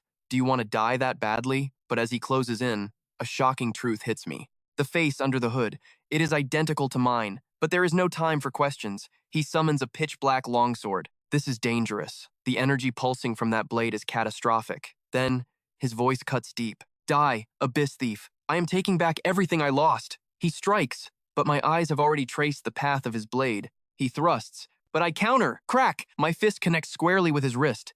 The shockwave forces his grip to fail. The sword falls. In a flash, my left hand snatches the blade from the air. He is too slow to react. The weapon is mine. I shift instantly into a killing stance. There is no escape for him now. For the first time, terror twists his face. Slash! I swing with lethal intent. But there is no resistance? Nothing but air? He evaded it again. What sorcery is this? He can turn his physical body into nothingness? I pause, focusing on the humming blade in my hand. Is my mind playing tricks on me? No. This energy. It sings a familiar tune. There is no mistake. This sword pulses with the pure power of the abyss. A wicked grin spreads across my face. To think I would find such a treasure here on Earth. I really scored a legendary treasure this time. Rage twists the hooded man's face as he spits his venom. You only know how to steal power that belongs to others. With a casual flick of his claw, the weapon in my hand disintegrates into nothing but ash. So this is the terrifying true nature of the abyss. It seems this power holds depths I have yet to fathom. The clash ahead is about to escalate into a whole new realm of intensity. First, I need to get this soldier out of the kill zone. I ask if he is afraid of heights, and when he says no, I hoist the entire vehicle into the air with raw strength. I tell him to brace for impact because this run is going to be violent. Just hang on tight, and I will get you back to headquarters in one piece. But then, a savage grin splits the hooded man's face. You fool, I have found your fatal weakness. You actually want to protect that insect? Then watch him die. Dark energy surges in his palm as he declares his twisted law. The strong do not exist to shield the weak. We exist only to ascend to godhood. As his hand descends, a lethal attack materializes right behind my back. This guy is relentlessly persistent. I know that black sphere will track me down if I run, so I gently lower the vehicle back to the earth. If I cannot outrun it, I will destroy it. I launch myself into the sky, planning to shatter the orb before extracting the soldier. I channel every ounce of power into my right fist, aiming to end this with a single, devastating strike. My fist collides with the black sphere. I expect an explosion, but my heart sinks as I realize my fist hit nothing but empty air. The real orb was hiding within the black mist all along. Suddenly, a scream tears through the air from below, and I sense a catastrophic failure. It was a perfect diversion. I cannot be in two places at once, and his dark magic has already engulfed the entire vehicle. I roar for him to bail out immediately. A broken bone is a small price to pay for survival, but the poor soul has no idea what is coming. Black vines erupt inside the car as the hooded man's voice slithers into the soldier's ear. Do not be afraid, my little sacrificial lamb. I will send you home. Then, I witness a nightmare. The soft vines instantly harden into lethal spikes, piercing through the entire vehicle in a spray of steel and glass. There was no escape. The soldier's life was extinguished instantly. I rush to the wreckage, praying for a miracle, but the hooded man just revels in my despair. Are you angry? Does it hurt? Your rage is my ambrosia. I snap the spikes with a furious motion, only to see the soldier's corpse suspended in the air by invisible strings. Open your eyes and look. The dead body twitches with unholy life, a foul display of necromancy that forces the dead to serve the living. The hooded man floats above like a victorious king, basking in his own twisted glory.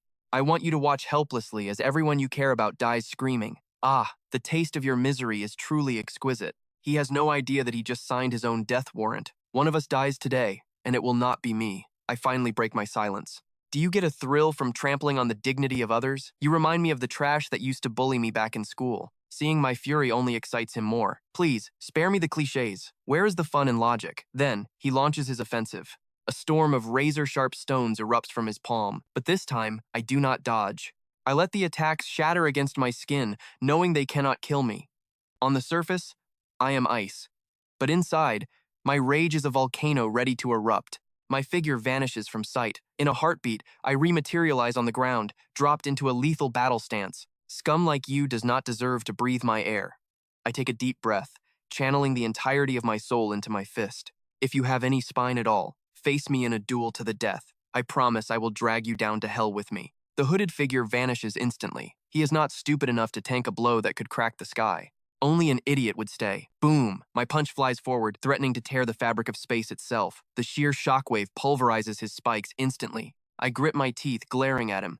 He better pray to whatever dark god he worships, because if I get one opening, I will crush his skull like a grape. I catch the soldier's falling body. He is gone, but I will not let his remains be desecrated any further. Debris scatters violently across the ground, but tragically, even in death, the soldier is still shackled to the hooded man's will. Guilt crushes my heart like a vice. I am so sorry I dragged you into this war. I gently place him inside the car's wreckage. Rest now, brother. I swear on the heavens that your death will be avenged before the sun sets. Now, it is the killer's turn. A life for a life. Blood for blood. My speed explodes, breaking the sound barrier.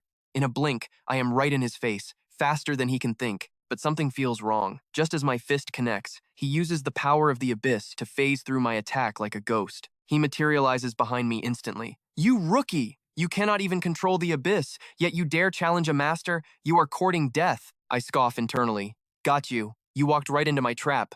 I spin with a vicious backfist, burying my knuckles deep into his cheekbone. The force sends him flying like a rag doll. He crashes into the ground, skidding across the pavement with a harsh metallic screech. I flick his filthy blood off my hand. You are not even in my league. Where did all that arrogance go now? Do I need to beat the lesson into your skull? He summons monsters to block my path, desperately trying to buy time to flee. Confusion twisted his face as he gasped.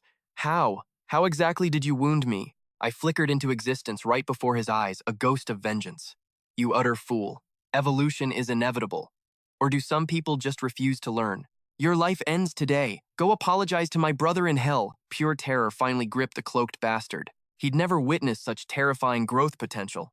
Realizing he was outmatched, he scrambled onto the beast's shoulder like a coward. But did he really think I'd let him walk away? I launched myself skyward, matching his altitude instantly. Running away after spilling my bloodline? It won't be that easy. Yet, the rat was slippery. Just as I struck, he dove toward the ground. Panic was now screaming in the hooded man's mind. This guy, he's a monster. He's relentless. My eyes locked onto him, burning with murderous intent. You might dodge my hand, but let's see you survive this. An avalanche of energy crashed down with my fist. I channeled the pure force of the abyss. Die, you filth! The impact obliterated the beast's physical form instantly. Impossible! The creature's flesh began to stitch itself back together? Not on my watch. My hands plunged into the writhing mass.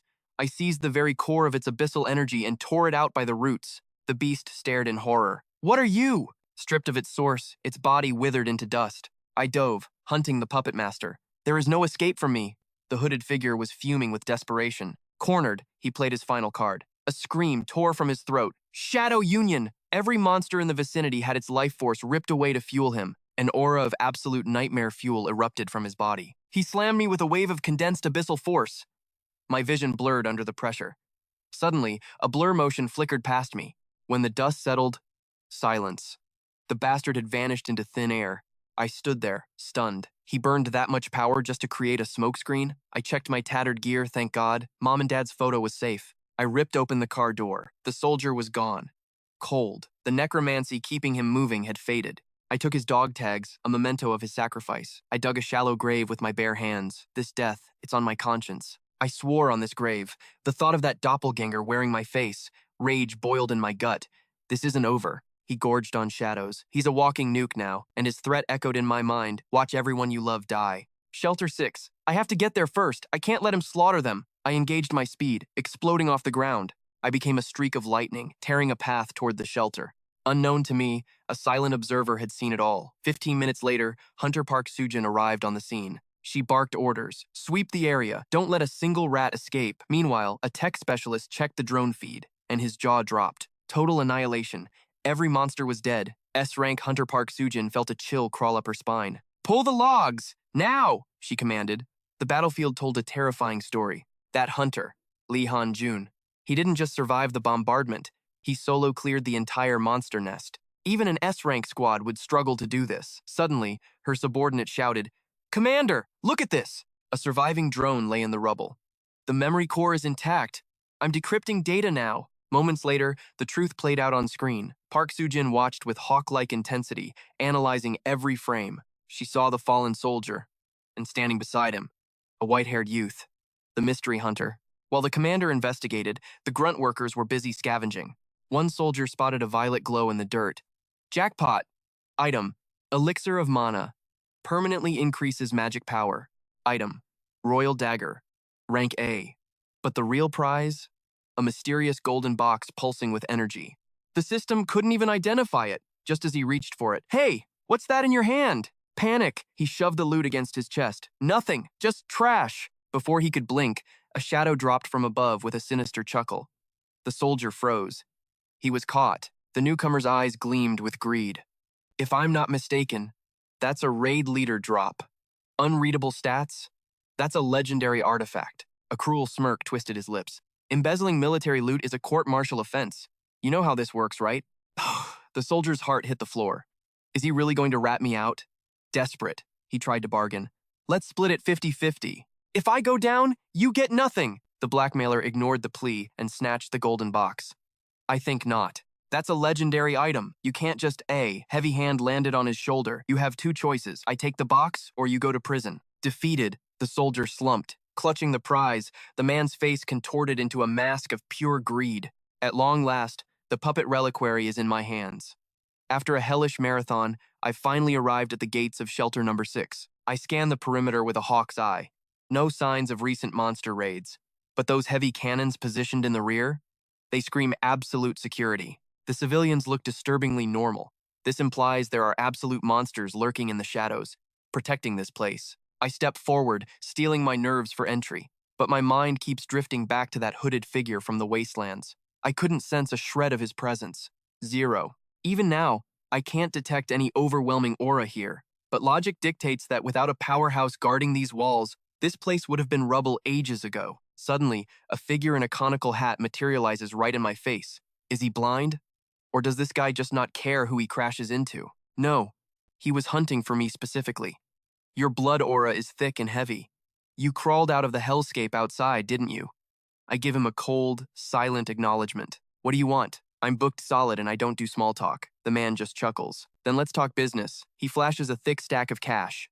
I'm looking to buy intel on the outside world. I shrug. Fine by me. If the price is right, I'll sing like a canary. Just as he starts looking smug, I cut him off. But first, I have a question. A monk acting this shady? You reek of being a fake. The man bursts into laughter. Sharp kid, didn't think you'd peel back my disguise so fast. This outfit is just a hobby. I point directly at his face. Is covering your eyes a hobby too? He pauses, looking genuinely thrown off. What a troublesome brat, he mutters. He lifts the eye patch, revealing eyes that are sealed shut. I developed an ocular condition recently. My eyes won't open. Lies. His words are smoother than silk, but they don't fool me. I can feel a terrifying, blinding light leaking from those closed lids.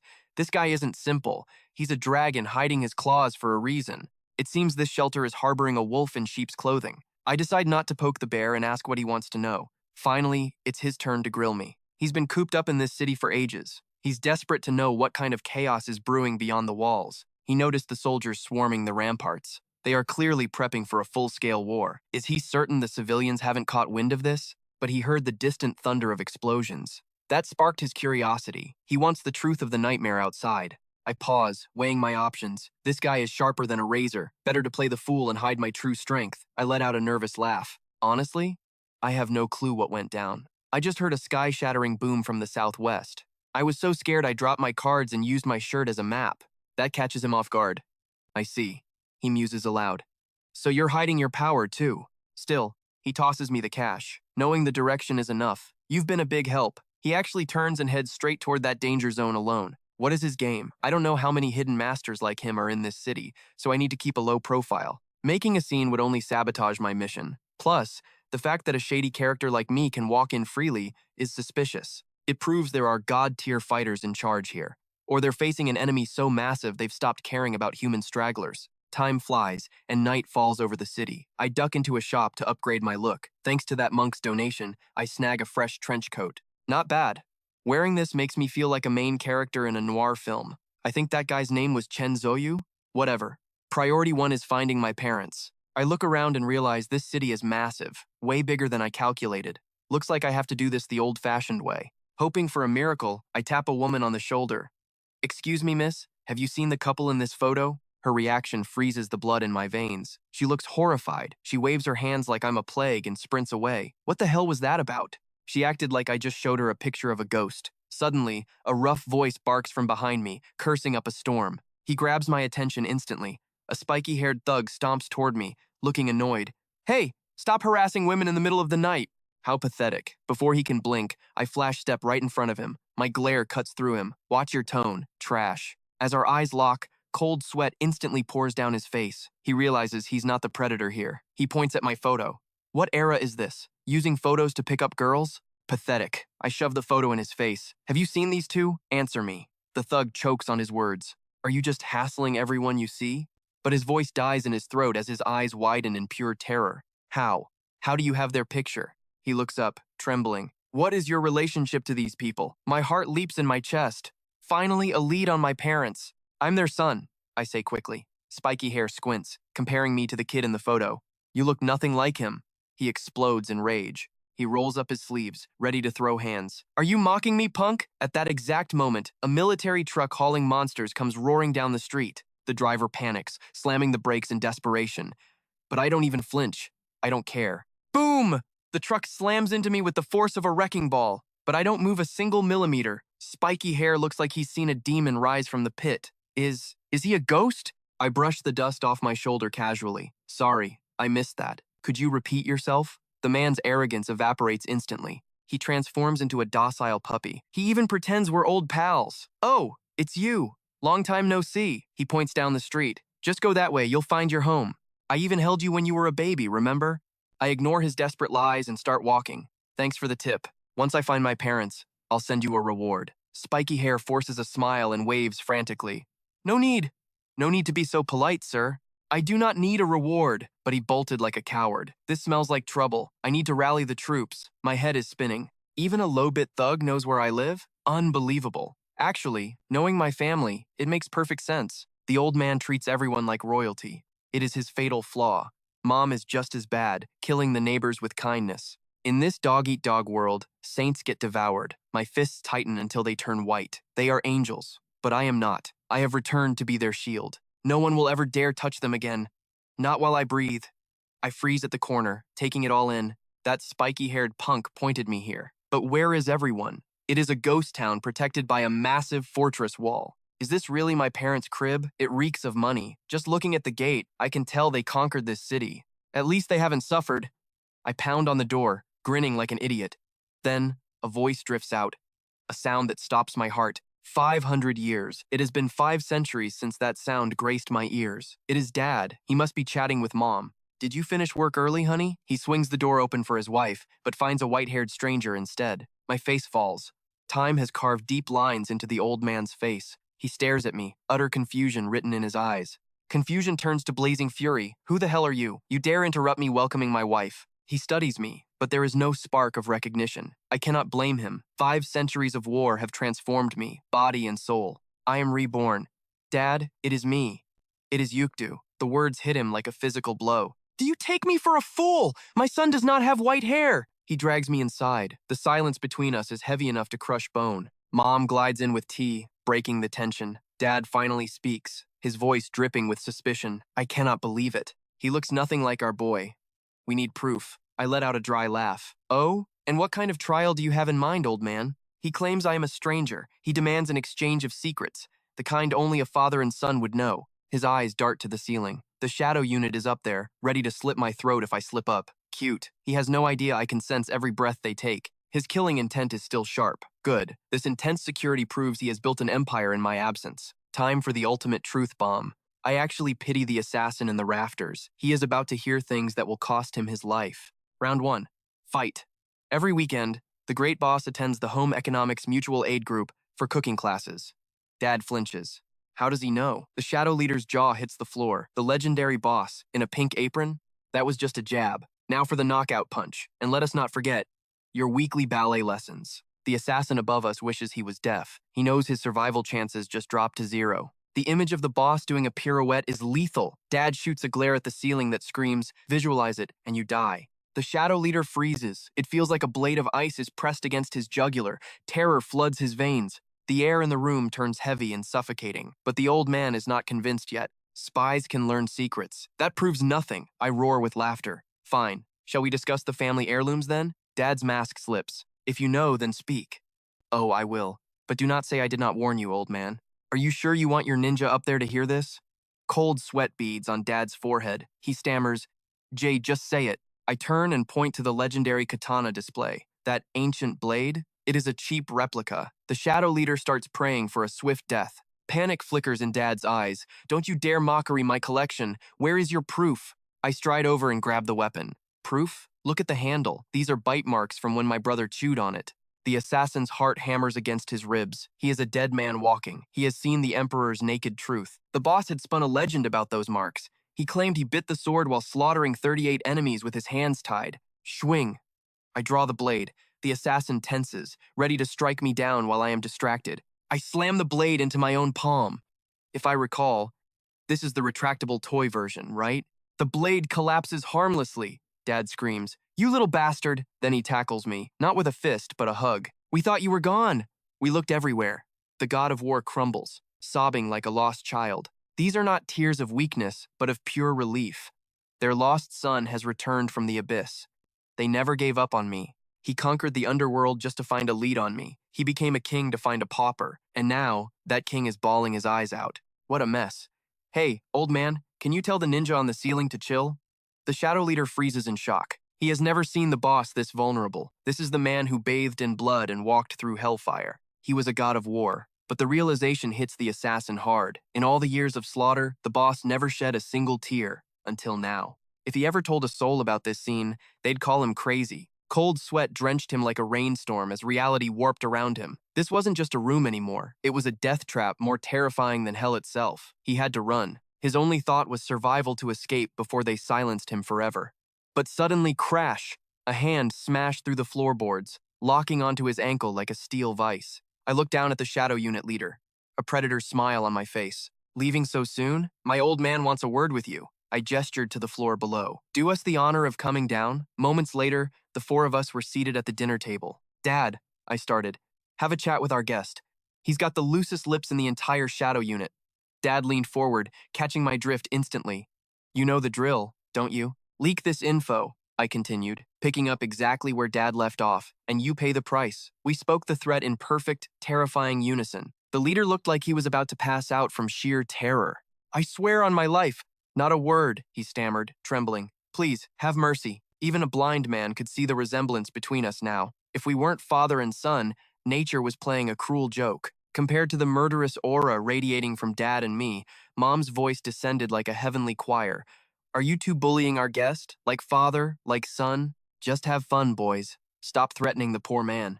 The shadow unit leader looked at her with teary-eyed gratitude. Finally, a saint in a house of demons. But that hope died instantly. Mom's smile didn't reach her eyes. It was a mask hiding something far darker. However, if you breathe a word of this, not even I can save your soul. The leader nodded like a bobblehead, terrified out of his mind. I promise. I saw nothing. My memory is wiped the second I walk out that door. Dad suddenly whipped his head toward Mom. Honey, why did you have to mention the snoring and the gas?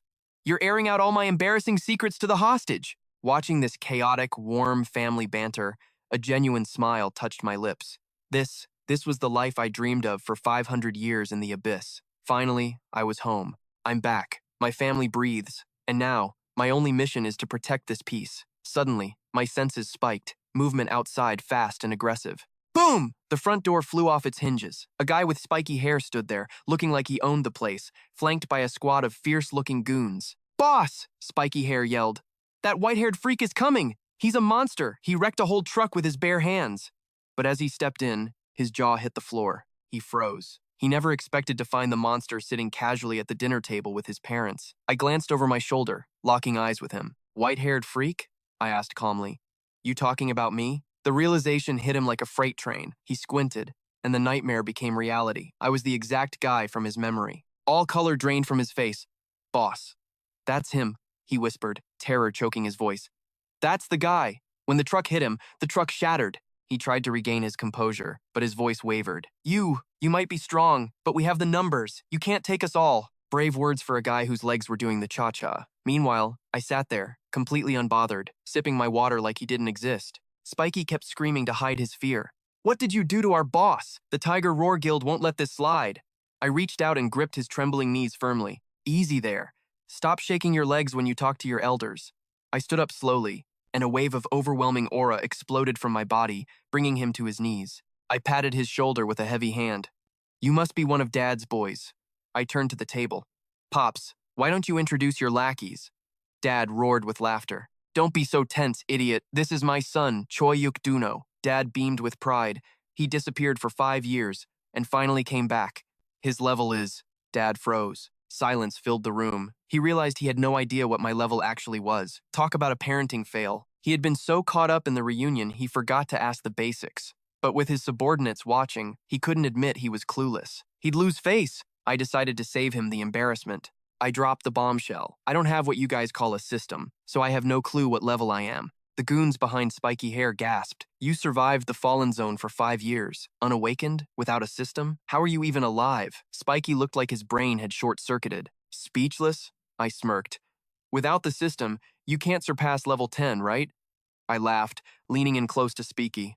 I don't know what kind of cheats your system gives you, but answer me this. Can a level 10 tank a head-on collision with a semi-truck? From the back, a long-haired grunt whispered. He says he's a rookie with no system, but he fights like a demon? Spiky was completely lost in the logic loop. He was confused, but his instincts were screaming one thing. I was dangerously powerful. The math just didn't add up. Why no system? Having just returned to Earth from the abyss, I was clueless about their interface. Hey, I nudged Spiky. Use your system. Check my level for me. His expression went blank. Really don't know? He stammered. Since you don't have the system, you don't know the basic rules. If you were awakened, you could see monster levels and stats. But players? That's private data. You can't just peep at someone's status window. Unless you have the inspection skill, everyone is a blank slate to you. Inspection, huh? That's a rare skill, I mused, turning to the table. But lucky for us, my old man has it. Dad, do the honors? I wasn't sure if a system skill could read stats honed in the abyss. Moments later, everyone watched as Dad started swiping and tapping at the empty air. To us, he looked like a mime, since the interface was invisible to non-users. I looked at Mom. You checking too? She shook her head gently. I just want to be by your side. I know all I need to know. But as soon as she finished speaking, what the hell? Dad's scream shook the walls. What's going on? I asked. Dad was staring at his invisible screen in horror. Question marks.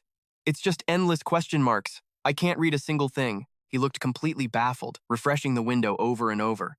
Same result. Dad held up 2 fingers, his face pale. Theory 1. You really have no system, he muttered. Theory 2. He gulped. Your level is so astronomically high that my inspection skill can't even calculate it. The room went deathly silent. The subordinates looked from Dad to me in pure horror. The boss was already a god of war, but his son was a monster beyond comprehension. Check this out. According to the old man, the system interface is glitching hard. It can't display my skills or stats, but it somehow registered my name. That basically confirms the second theory. But here is the kicker. My son didn't just survive out there for 5 years. He thrived. If he were some level 1 noob, he would be worm food by now. Logic dictates his power level has to be way higher than mine. Hearing Dad ask about those 5 years triggers a flash of darkness, the abyss, the endless nightmare. My expression sinks, but Mom steps in like a guardian angel. Stop interrogating the boy. He is back safe and sound. Isn't that enough? Mom's heart is pure gold. She has always believed I was strong enough to crush any obstacle in my path. She knows I walked through hell to get back here. Just seeing me standing here, alive and breathing, is the only miracle she needs. Hearing her voice, my vision blurs. I missed her so much. For 500 years in that hellhole, her face was the only thing keeping me sane. But holding her now, every second of that torture was worth it. Tears stream down my face as I swear to her, I'm never leaving you again. I'm staying right here to protect you. Mom breaks down in my arms, sobbing like a child, her tears flowing like a river breaking its dam. Seeing this heartbreaking scene, even the old man starts tearing up. Then, he snaps back to Guildmaster mode. All of you, get out! Don't disturb a family reunion! Scram! He barks orders for total privacy today. The great Guildmaster is hanging up his cape to cook a massive welcome home feast for his son. Once the extras clear out, it is just us in the room. I wipe my eyes and ask the big question. By the way, Mom, where is Big Brother? I haven't seen him since I walked in, and my gut tells me something is off. Mom waves it away. Don't overthink it. Your brother is alive and kicking. He's just tied up with the military. Now that you are back, I'll call him for dinner. As she speaks, I catch a glimpse of his photo on her phone screen. Mom explains he has been fighting on the front lines, almost like he is trying to avenge me. It has been ages since I saw his face. My brother was my absolute shield. Growing up, nobody dared to look at me wrong when he was around. After catching up, I finally ask about the elephant in the room. Mom, is your status here actually super high? She nods with a smile. Pretty high. I awakened the Grand Priestess class, so these people are happy to follow my lead. I am also a top-tier healer with massive support buffs. I keep this guild running, but most importantly, I have the prophecy skill. Hearing that hits me like a truck. I look at her in total shock. Since she is a priest, she could scan my health, but she admits she can't read my stats either. Then how did you know I would come back? You even left clothes and a letter in my room. Mom gently touches my cheek. Silly boy, didn't I just tell you? I have the sight. I saw a vision of your return. She chuckles softly. I told your father you would be back, but that stubborn man wouldn't believe me. He went out early and came back late every single day, turning the entire city upside down looking for you, and somehow ended up running this place. Unfortunately, prophets can't see their own fate without paying a heavy price. The skill has cooldowns and restrictions. I can't just spam it whenever I want. Meanwhile, outside our gates, a group of uninvited guests rolls up. The leader has a nasty scar on his face. Seeing them, Dad marches out with his crew to intercept. Welcome back, my friend. This scar-faced guy is Han Tai-san, the vice president of the United Guild. Dad notices the tension immediately. Why the long face? Did something go down? He leans in, dropping his voice to a whisper. What happened? You sent people to investigate secretly, right? Dad asks. What did they find? Han Tai-san looks grim. Just as you suspected, the Tiger Roar Guild is in bed with the military. Boss, We need to move. We delivered the monster corpses as usual, but that inspector with the notebook started acting shady. They claimed the monsters we hunted were too damaged to be accepted. Complete garbage. They keep making up excuses to dock our pay, giving us crumbs while they report the full value to their superiors and pocket the difference. All the evidence points to Tiger Roar pulling the strings. Hearing this, Dad's face hardens. I see. It matches my suspicions. If Tiger Roar, who is supposed to be neutral, is pulling these dirty tricks, things just got complicated. But we are not going to sit here and let them walk all over us. That puts the whole town at risk. Surprisingly, Dad doesn't look stressed. Worst case scenario, we go to war. But first, we feed the guests. In a split second, Dad extends his hand, and a massive broadsword materializes in his grip. After dinner, I'm paying a personal visit to Tiger Roar. I'll settle this debt permanently. Dad's eyes are practically glowing with killing intent. We need to remind them that the United Guild isn't some soft target they can bully. Hearing the name Tiger Roar, my own eyes flash with hostility. Thanks to that mysterious black fragment, my senses are dialed up to 11. My strength isn't the only thing that leveled up. My hearing is superhuman. I can hear everything outside. Those bandits I crushed earlier, definitely connected to Tiger Roar. I look toward Dad. He is planning to negotiate, but I'm worried. I don't know his current power level, and I can't let him walk into a trap. I kick the door open and step out, stopping Dad in his tracks. You are going to eat, right? Perfect. I'm starving. How about I join you for the feast, and then we go crash the Tiger Roar party together? I want to see exactly who thinks they can mess with my family. Han-Tai-san looks completely confused. Who is this white-haired kid radiating this suffocating pressure? He has never seen me in the city before. Dad steps up proudly to introduce me. This is my son, Choi Yuku. He has been missing for 5 years. Then he drops the bomb. Unfortunately, he hasn't awakened a system yet. That hits Han-Tai-san like a brick. His jaw drops. Wait, he survived outside for 5 years without a system? How is that even possible? His eyes widen as he scans me.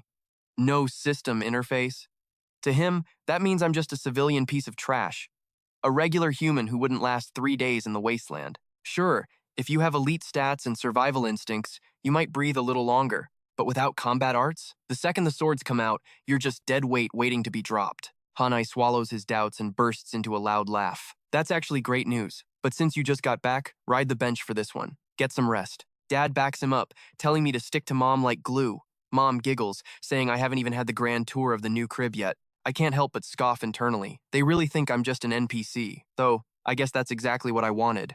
To anyone with a system, I look like a level 1 commoner. But thinking about it, I don't know the layout of this shelter yet.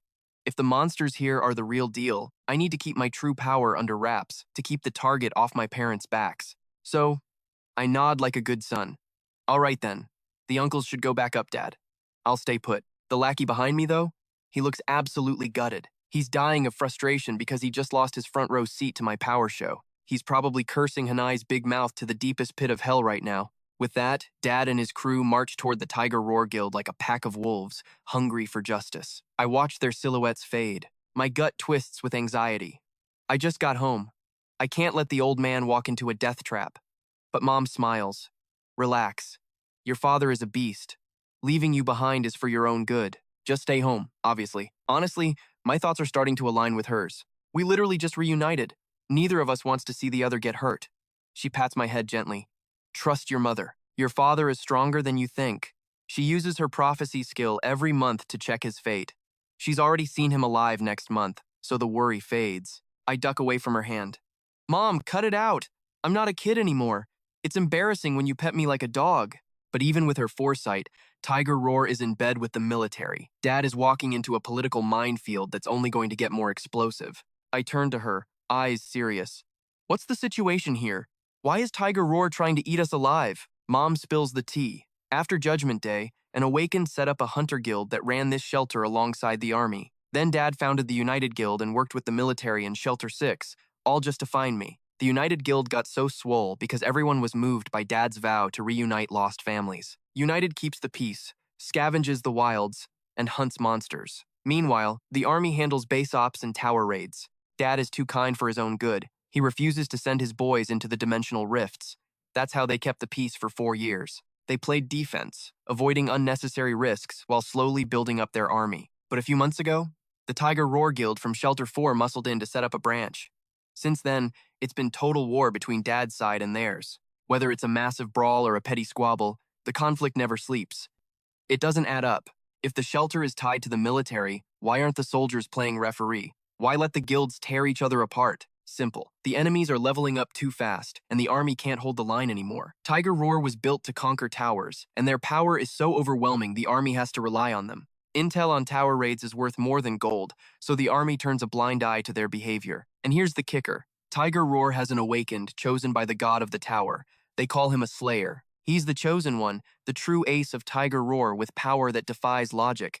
Hearing Mom talk about a god of the tower throws me for a loop. That's the first I've heard of actual deities existing. Apparently, this Tower Lord is basically a god. To us mortals, his power is absolute. If you survive the Tower God's trials, you become a slayer and get access to divine hacks. Outside, they're called messengers of God. Inside the tower, they become guardians. Right now, Tiger Roar is stacking slayers like trading cards. Since every slayer holds absurd power, Tiger Roar swallowed the neighboring guilds instantly. Dad's guild is the people's champ, but they've never conquered a single tower.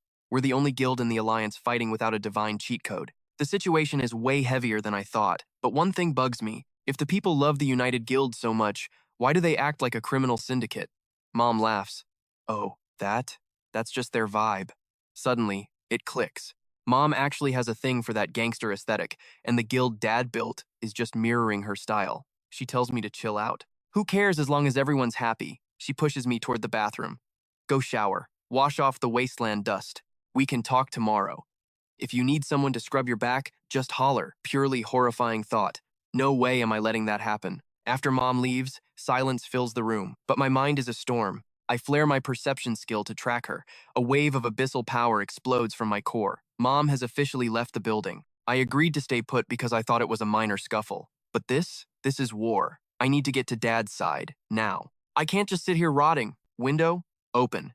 Dad needs backup. I vanish into the night like a whisper. Mom catches the tail end of my escape. That look on her face. It's complicated. She's thinking, everyone told you to rest, you brat. Guess I haven't changed since I was in diapers. Meanwhile, Dad is marching his squad straight to the Tiger Roar Guild. Pure killing intent. I take the high ground to spectate. Darkness covers the zone, so spotting Dad is easy. But suddenly, vision blurs. World spins. This feels wrong. The abyss fragment made me immune to sickness. Why is the room spinning? Then, a voice crawls into my ear. Seed of the abyss, no escape. I snap my head around. Where is the creeper? This guy is a ghost. Zero presence. Complete stealth mastery. I can't sense a thing. Rage spikes in my chest. He actually stalked me all the way to Shelter 6? Just as I'm getting mad, vertigo slams me again. And there's that voice. I own your soul now, kid. You can't hide. I look left. His severed head is sitting right on my shoulder. I throw a savage punch, but my fist phases right through his skull like it's smoke. An illusion. The hooded freak cackles. Marked you for life, boy. You're in my palm. I swipe at the head. It's like a glitching NPC, repeating the same line and that wretched expression. I scream in frustration, and suddenly I've got an audience. Hey, you gonna jump, kid? High-powered flashlights blind me. Nope. I launch myself into the air before they can grab me. Mid-flight, I realize the ghost face is gone. I slam the brakes. Time to investigate. If he's nearby, I'm toast. But the second I stop moving, boom, Cape Man returns. He loops the same dialogue. Wait, did the flashlight scare him off earlier? Hypothesis time. I drift under a street lamp and stick my arm into the glow. Calculations complete. 7 seconds in the dark triggers the soul mark. Panicking triggers it too.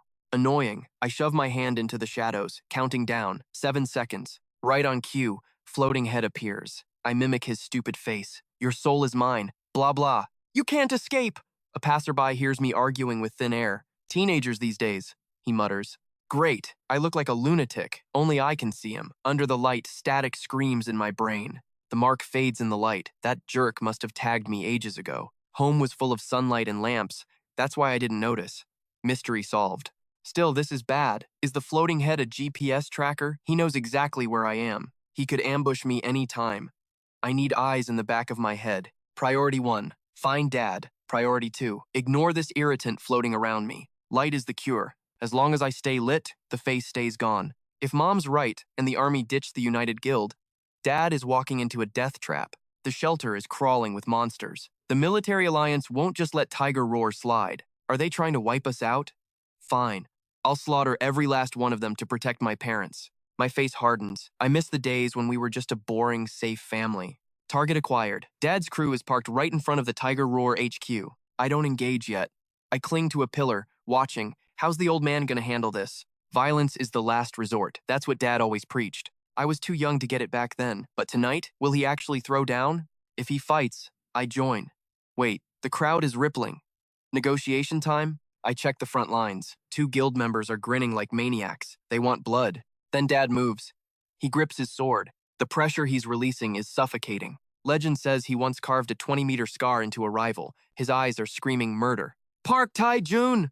I'm at your door! Come out and face me! Shing! The blade clears the sheath. A terrifying wave of energy screams toward the building. Beyond the dust, a terrifying wave of sword energy materializes. In a split second, debris explodes in every direction like shrapnel. The entire skyscraper is cleaved cleanly in 2. The gentle father I knew at home is gone, replaced by a stranger with eyes cold as ice. The air is thick with suffocating, killing intent and an aura of absolute dominance.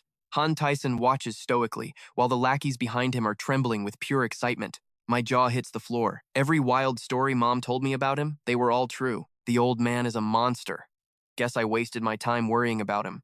Slowly, Dad slides his blade back into its sheath with a metallic click. That massive structure slides apart, sliced diagonally like butter. Dad's voice drops to a chilling whisper. It's been a while since I let loose. Did you fools think we were dead? You dare bully my people in broad daylight? While he lectures them, I nudge one of Dad's subordinates. I need answers. Is he always this intense? I ask. The guy looks at me with hero worship in his eyes. Are you kidding, kid? You don't know? The boss is famous for charging in first. I'm stunned. Wait, I thought he liked to keep violence as a last resort? Judging by the grunt's tone, Dad must have fed them that line too. But that philosophy belongs to a bygone era. Back then, he trusted the military to handle the mess. But the world has changed, and so has he. Every time our guys stepped into military zones, sparks would fly. Small skirmishes were constant. Constant warfare hardened the boss's heart. He realized that fists solve problems faster than words. If you can't win the fight, nobody listens to your speech. Smash them first, negotiate later. That is the boss's new code, and it is the law we live by. Hearing this, I can't help but think Dad is being a bit reckless. Unlike that monk I met, the truly strong usually avoid trouble. Why does Dad sprint toward danger while others retreat? Looking at his broad back, I wonder, did I read him wrong? Or maybe when you have power like that, you can do whatever the hell you want? Perhaps that monk just tricked me. Maybe true strength means dominating every space you walk into. Man, I still have so much to learn about this twisted world. Meanwhile, on a distant rooftop, a shadowy figure emerges. He watches helicopters swarming around the corpse of a massive beast. It's the monk. He removes his blindfold, and a piercing emerald light flashes from his pupils. His ability is active. The auspicious eye sees all. He analyzes the remains of a level 90 boss monster shredded apart with 0 signs of heavy weaponry. He's looking at my handiwork from earlier today. The monk covers his eyes again, sighing deeply. This world is hiding dragons in the grass. Truly terrifying power, he whispers. We must walk carefully. The shadows are full of monsters. Back at the sliced building, white smoke still curls from the wreckage. Dad and his crew stand their ground, waiting for the Tiger Roar Guild leader to show his face. Moments later, a squad marches out. The man in front is already foaming at the mouth, screaming, "You son of a B-word! You think we're still living in the old days when the shelter was built?" He spits. Dad's face darkens as bad memories surface. Of course things changed, Dad growls, especially since trash like you started crawling out of the woodwork. Dad raises his blade, the steel glinting dangerously. I should have gutted you years ago and saved myself the headache. The guy laughs off the threat. So why don't you do it? Are you scared, old man? A vein throbs on Dad's forehead. He snapped. You think I won't end you right here? In a heartbeat, Dad's sword is out and thirsty for blood. Radiant energy dances along the blade. Park Tai-jun trembles, realizing he might get one-shotted. Panic floods his system. I really pissed him off this time, he thinks. Come on, come out already. Isn't he mad enough yet? Desperate, Park screams again. You hold that sword like a coward. Come on, hit me if you have the guts. Show me your courage. Park is frantic now. Weaklings like you aren't fit to lick the boots of the Tiger Roar Guild. That was the final straw. Roaring with fury, Dad charges straight at Park Tai-jun, ready to cleave him in 2. But suddenly, boom, Park deploys a divine shield, blocking Dad's strike. In that split second, a sinister thought crosses both their minds. Gotcha. A shadow steps out from the darkness. Freeze! Nobody move a muscle! It's a level 63 assassin! He sneers. You've got some nerve starting a war inside the shelter zone. My blood runs cold. That's a military uniform. Why is the army here? Are they siding with Tiger Roar? I stare at the level 63 soldier. This isn't random bad luck. I shift my gaze to the building above. I can sense dozens of signatures hiding in that structure. My heart sinks. Dad just walked into a massacre. This wasn't an accident, it was a setup.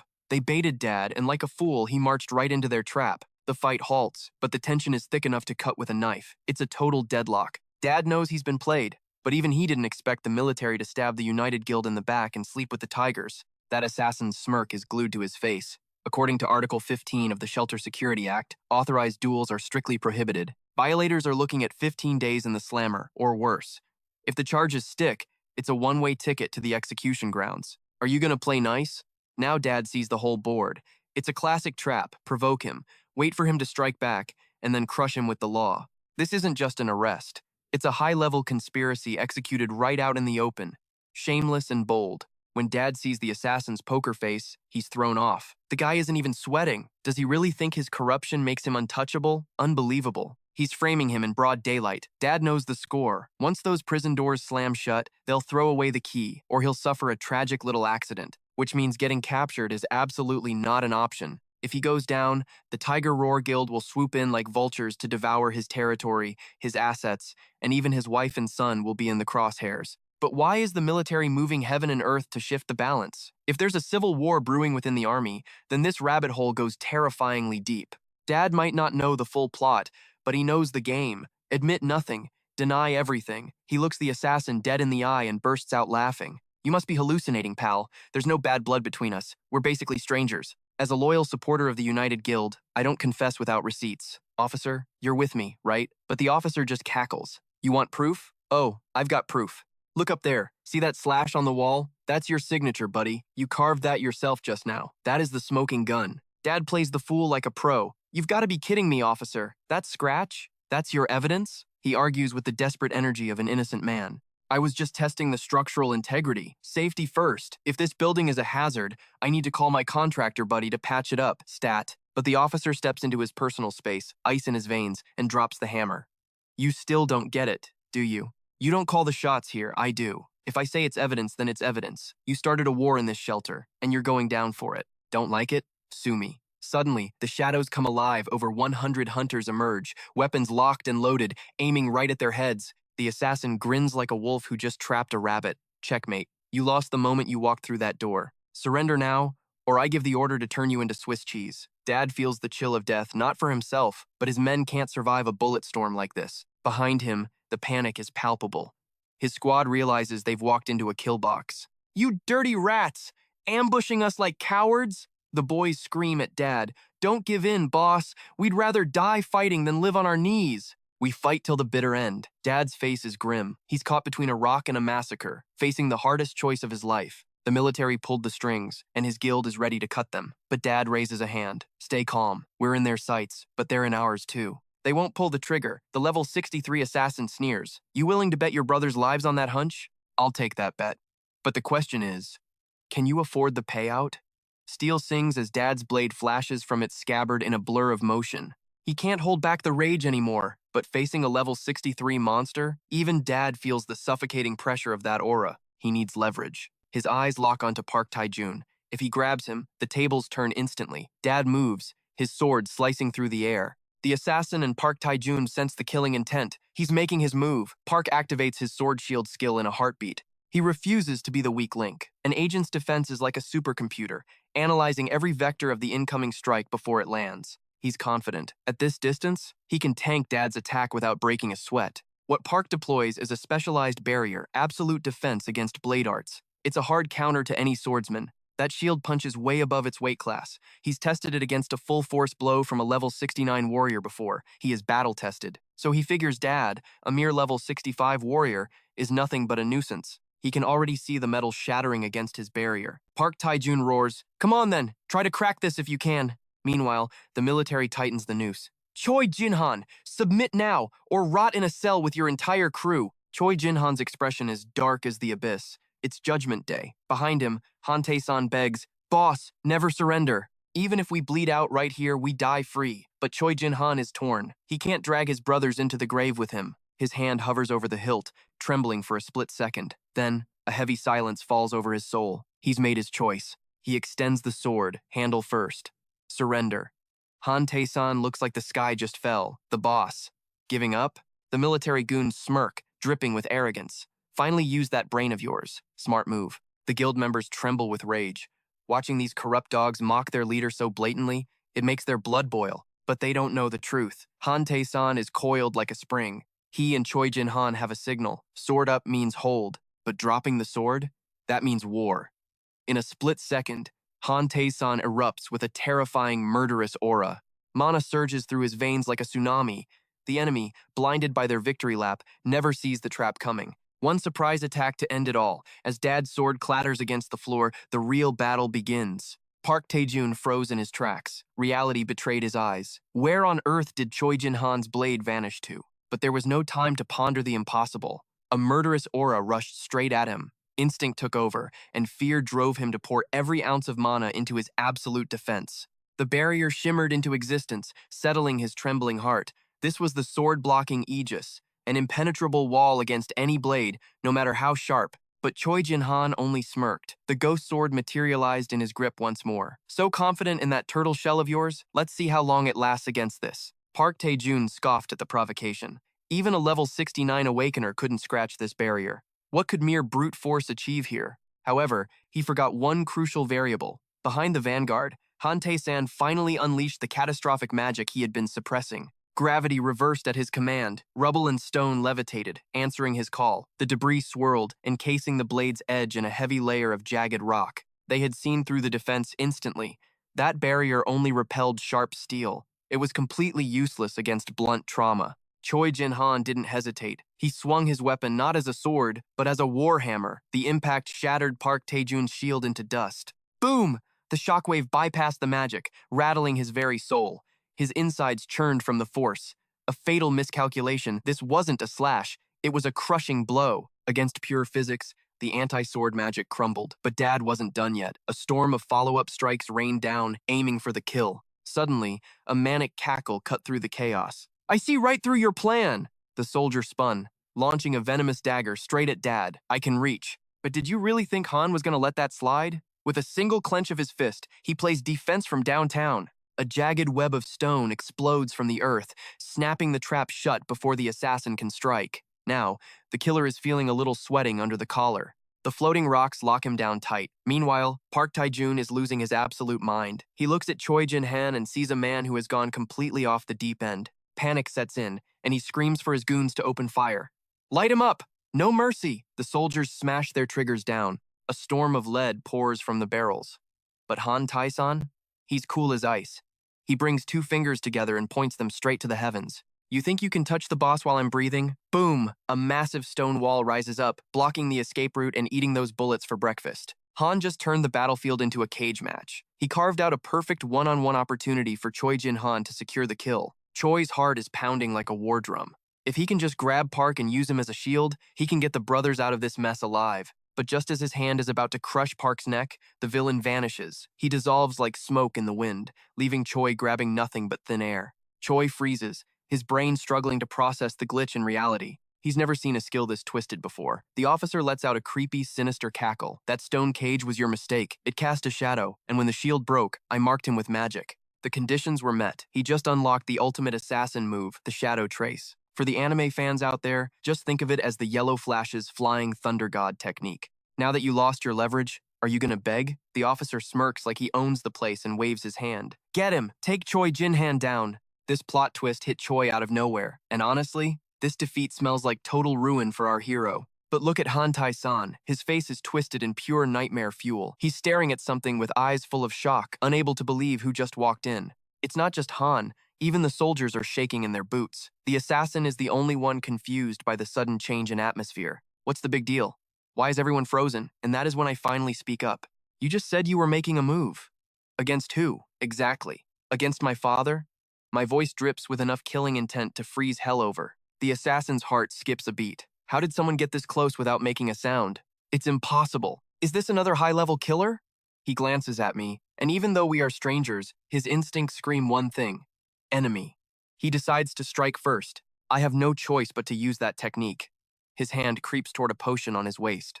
but Park Tae-jun sees exactly what he is trying to pull. Whoa, hold up. That's the legendary lethal poison brewed specifically to drop level 90 bosses. But wait, that stash belongs to the bad guys. When did our sneaky officer manage to swipe it? It's go time. The assassin stops playing nice and unleashes his full power, bursting out of my trap in a split second. But joke's on him, my killing intent just hit maximum overdrive. I summon the power of the abyss to armor me up, looking straight up demonic.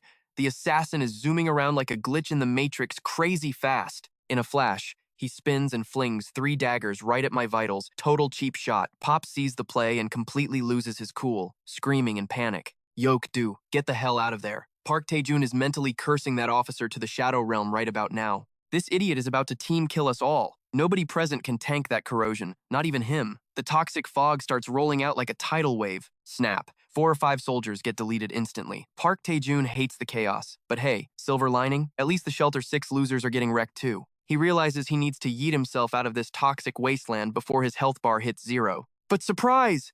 Just as the thought crosses his mind, a giant hand comes in hot. I snatch both fleeing cowards by the scruff like helpless little chicks. You aren't going anywhere. Park Tae-jun is shook to his core, jaw on the floor. How am I still standing? That poison is supposed to be an instant kill for level 90 raid bosses. Even the assassin's eyes widen in sheer terror. If a man can still move within a poison mist, this lethal, there is only one terrifying explanation. He is a monster so overwhelming that even level 90 toxins are like fresh air to him. Caught in my iron grip, both of them realize the grim truth at the exact same moment. Today, they provoked a predator they should have never crossed. The assassin's desperate strike, I caught it effortlessly between my teeth. With a casual spit, I send the dagger hilt clattering to the floor. The mere idea of their victory is laughable. That fool actually believed a cheap trick could end my life. How absurd. I warn them to freeze, move 1 inch, and I will personally deliver you to the king of hell. This farce ends now. Park Tae-jun watches, his internal shock mounting with every passing second. Every player is bound by 5 stats: intelligence, perception, strength, agility, and constitution. To shrug off that poison, his constitution must rival a level 100 titan. My voice booms with fury. Tell your dogs to drop their weapons. But this officer, he chooses death over obedience. He scrambles back, locking onto my leg in a desperate grapple. He leaps, securing an armbar, and screams for Parai-jun to strike now. A twisted grin splits Parai-jun's face. He sees a golden opportunity. He winds up for a surprise attack, thinking I am trapped. But in my eyes, his lightning-fast ambush moves slower than a crippled turtle. My patience snaps.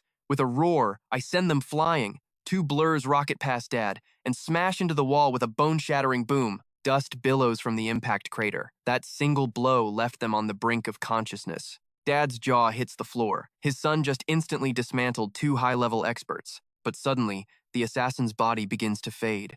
I let out a cold snort. Petty parlor tricks. You dare show off before a master? He activates Shadow Shield, blinking instantly behind my back. He thinks there is absolutely no way I can dodge this. Thud! He drives his blade directly into my ribs, but the shock on his face is priceless. The steel stops dead, unable to even scratch my skin. The assassin's mind shatters. How is this even possible? But the true nightmare is just beginning. His blade is fused to my body, immovable no matter how hard he pulls. I spin around, launching a fist straight at his face. He recoils, but I snatch his dagger midair. Crack! Blood spurts from his nose. My punch didn't even touch him. The sheer wind pressure alone crushed his face. His mind screams one word, run. But I am not in a forgiving mood. The moment he tries to flee, I blink into existence right in front of him. No more talking. I slam my hand onto his skull and crush him into the dirt. The assassin's final thought rings out. This monster's speed, it defies the laws of physics. Trash taken out, I slowly stand up. Crisis averted. It is time to head back. Meanwhile, Han Tyson and his squad are so stunned, they have forgotten how to speak. I take 1 step forward. The soldiers instinctively scramble back in terror. I have their commander by the neck, yet they freeze. One soldier thinks about being a hero, but his squad mates frantically shake their heads. Don't do it, or we all die instantly. I speak to Dad without looking back. I'm leaving the rest of this trash to you. Once we're done here, let's go home. Dad's mouth just twitches in disbelief. Thank the heavens his son returned today, or this would have been a massacre. The scene shifts to the next day. Dad pushes the door open, the interrogation finally over. Bad news. Dad couldn't extract any secrets, but it doesn't matter. We have the coordinates of the Tiger Roar Guild. We must stay on high alert. But beyond the war, something else is eating at Dad. Forget the enemy guild for a moment. Son, Tell us the truth. The three of them stare at me, desperate to know what hell I survived for the last 5 years. To grow from a boy to a god in just 5 years? It leaves them terrified and awestruck. Seeing the worry in their eyes, I realize I owe them the truth. It is time to come clean. I sit down and begin the tale of my lost years. 5 years ago, I fell into a realm known as the Abyss. I slaughtered monsters without rest. I was trapped inside a cursed tower. I tell them everything, how 5 years here was 500 years inside that hell. Until a summoner finally pulled me back to Earth. Dad rubs his chin, processing the insanity. A story like that sounds like fiction. There are 16 known towers, but none match that description. If that's true, then you were trapped in an unregistered tower, and your luck was catastrophic to fall into it.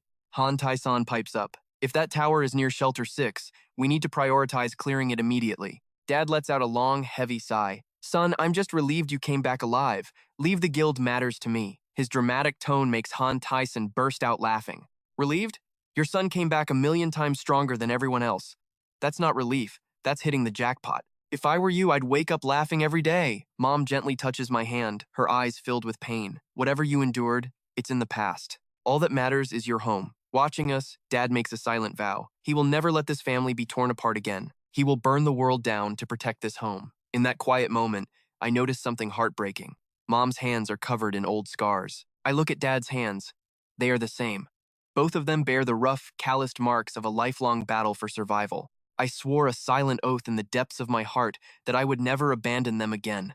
I would burn my very soul to restore our family to its former glory. But in that instant, the lights above our heads were suddenly extinguished. As darkness swallowed the room, my mind reeled for a split second. I knew this presence. He was coming back. Dad and Hantasan stood frozen in the dark, completely confused. What is going on? Is it a blackout? But just as I suspected, the shadowy face of the hooded man materialized right beside me. This guy is seriously getting on my nerves. Like a broken record, the hooded figure repeated his favorite line. There is no escape for you, seed of the abyss. However, I quickly noticed that something felt different this time. He was actually going off script. I have finally found you. Mom couldn't see this wretched bastard at all. She just stared at the dead light bulb, completely bewildered. Suddenly, the hooded man's eyes snapped open wide, and just like that, he vanished from my shoulder. It looked like he dispersed into smoke, but I knew better. He had only shifted his position. The moment his head vanished, his looming figure reappeared directly behind me. It has been a long time, seed of the abyss. Now things were getting interesting. It seemed this phantom had actually regained his self-awareness. Was his form physical, or just a hallucination? I carefully extended my senses, probing for his presence. I felt nothing. He had not fully materialized yet. It had to be an illusion. I decided to ignore him and deal with the pest after handling my family matters. Unexpectedly, the hooded figure slowly reached out a hand. Are you trying to pretend you cannot hear me? Do you truly believe I am a mere trick of the mind? Humans truly love to deceive themselves. In a flash, the cloaked man clamped his hands over my eyes. Today, you shall taste the bitter price of your arrogance. When he pulled his hands away, my vision was gone, replaced by a swirling mass of black fog. The darkness poured from my eyes, slithering over my entire body like a living curse. I was blind, which proved one thing. This was no illusion. But what I did not know was that this terrifying sight had left the three people in the room completely frozen in shock. Mom's voice trembled with panic. What is wrong? Why is there black smoke coming off your body? Dad realized instantly that something was horribly wrong. Your eyes. They have turned into pure darkness. I cannot see your pupils at all. What the hell just happened to you? Mom immediately cast her purification skill, desperate to cleanse the anomaly from my body. But panic set in as the system flashed a warning message. Target is not affected by any curse. Skill ineffective. Yet, the nightmare unfolding before her eyes was undeniably real. I cursed my own stupidity. I had been too careless just now, too arrogant, and now I was blind because of it. Fortunately, my sensory perception was still razor sharp. I steeled myself for combat. I would not let my parents fall into danger. My body snapped into action. I lunged forward and crushed the hooded man's throat in my grip. To the others, it looked like I was strangling the empty air. The hooded man cackled with dark amusement. Are you afraid? If you have the guts, then go ahead, choke the life out of me. Dad was on the verge of a breakdown, his mind swirling in confusion. Son, is there an enemy nearby? Why can't I see anything? Mom sees nothing either. I ignored their questions, focusing my killing intent solely on the shadow. Why do you keep haunting me, you spineless coward? Hearing the word coward, the hooded man nearly burst into laughter. Make no mistake, I am no coward. Now that I think about it, I have not properly introduced myself yet. I am from the noble Aesir clan. I am Fordel, the god of darkness. The reason he clung to me was because I had absorbed the black crystal in the abyss. That was divine power left by the Aesir in the deep abyss. Strictly speaking, that is their domain of darkness. While I was down there, the messengers of God were watching my every move. Since I left the abyss without permission, the messengers have begun to gather. He demanded I return to that hellhole with him immediately. After hearing his story, those so-called messengers of God were likely the Slar that Mom mentioned. By now, Dad was already gripping the hilt of his sword. Even though he could not see the threat, his warrior instinct screamed danger. We have to kill it, but Mom held him back. Wait, let's observe first. A cold, mocking laugh escaped my lips. Even a so-called god like you was defeated by my hands. What right do you have to command me? Do not think a cheap trick can stop me. Push me too far, and I will slaughter every last messenger and god that stands in my way. My words struck a nerve. Rage flared in the hooded man. Do not get cocky just because you won against me once. That was sheer luck. The other Slar are leagues above my current strength. You underestimate them. I could strip you of your power without lifting a finger. His words caught me off guard. I never expected such an arrogant being to admit he was weaker than the Slar. But why should I trust a word he says? The hooded man laughed maniacally. Don't blame me for not warning you. Everything I am doing is for your own survival. But you foolish plebeian, you still don't believe me, do you? When the rain of blood begins to fall upon this land, you will regret every choice you have made. His ominous tone planted a seed of doubt in my mind. I had no reason to trust him, but trusting him might be the only card I had left to play. I hesitated. Was I truly strong enough to defeat the Slar on my own? Suddenly, a noise from the doorway broke the tension. Someone was entering. Before we even saw a face, a powerful voice echoed through the room.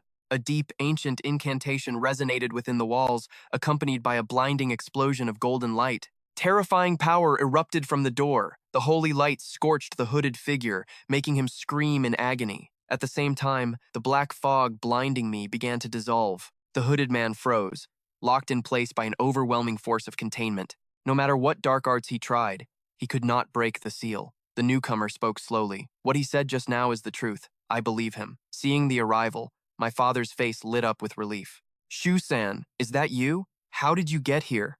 As the golden light washed over my face, my vision was fully restored. I glanced up, and the realization hit me. The figure standing before me was the humble monk from the entrance. But my instincts screamed the truth. This man was a hidden dragon, a true master in disguise. I looked back at my father, needing answers. Do you know him, Dad? My father nodded, a heavy nostalgia in his eyes. Know him? We're more than familiar. He and I are brothers in arms. We founded the United Guild together in the glory days. But the reunion was cut short. The air grew heavy with tension. He had a matter of life and death to discuss, and time was running out. My father stepped forward, his voice low. What exactly happened? I'll explain everything later. First, I must speak with your son. The doors closed, and secrets began to spill. 2.5 hours drifted by as the truth was unveiled. Once we were alone, I pressed Shukshansi for answers. What is this urgent crisis? He pointed a weathered finger to his own eyes. I am no Slar, yet these eyes perceive the divine truth. I can see the flow of power. That is how I utilized the forbidden arts. I sealed that entity away. He was speaking of the hooded man, a being with the presence of a god. My divine energy may share his nature, but make no mistake. His expression darkened. His strength eclipses that of any ordinary deity. He is a calamity given form. How you obtained such power is irrelevant now. We are out of time. The monk leaned in, his voice grave. Multiple divine forces are converging on this location. We need a strategy, and we need it now. They are coming like vultures, coveting the power inside you. Whatever history lies between you and that deity, it has painted a target on your back. His words rang true, but he wasn't finished. You cannot return to the abyss. The horror lurking within that tower is a threat far greater than the Slars. It seeks to deceive you. It wants to drag you back solely to devour your divinity. He looked me dead in the eye. Your only path to survival is to leave this place. You must join the army. A wave of revulsion churned in my stomach. The army? I spat the words out. You want me to serve the very dogs that tried to bomb me into oblivion? Shukshansi burst into hearty laughter at my anger. The institution is rotten, yes, but there is one man among them who is worth your trust, a diamond in the rough. As long as you hold official military status, the Slars cannot touch you openly. It made sense, but my mind raced to a different concern.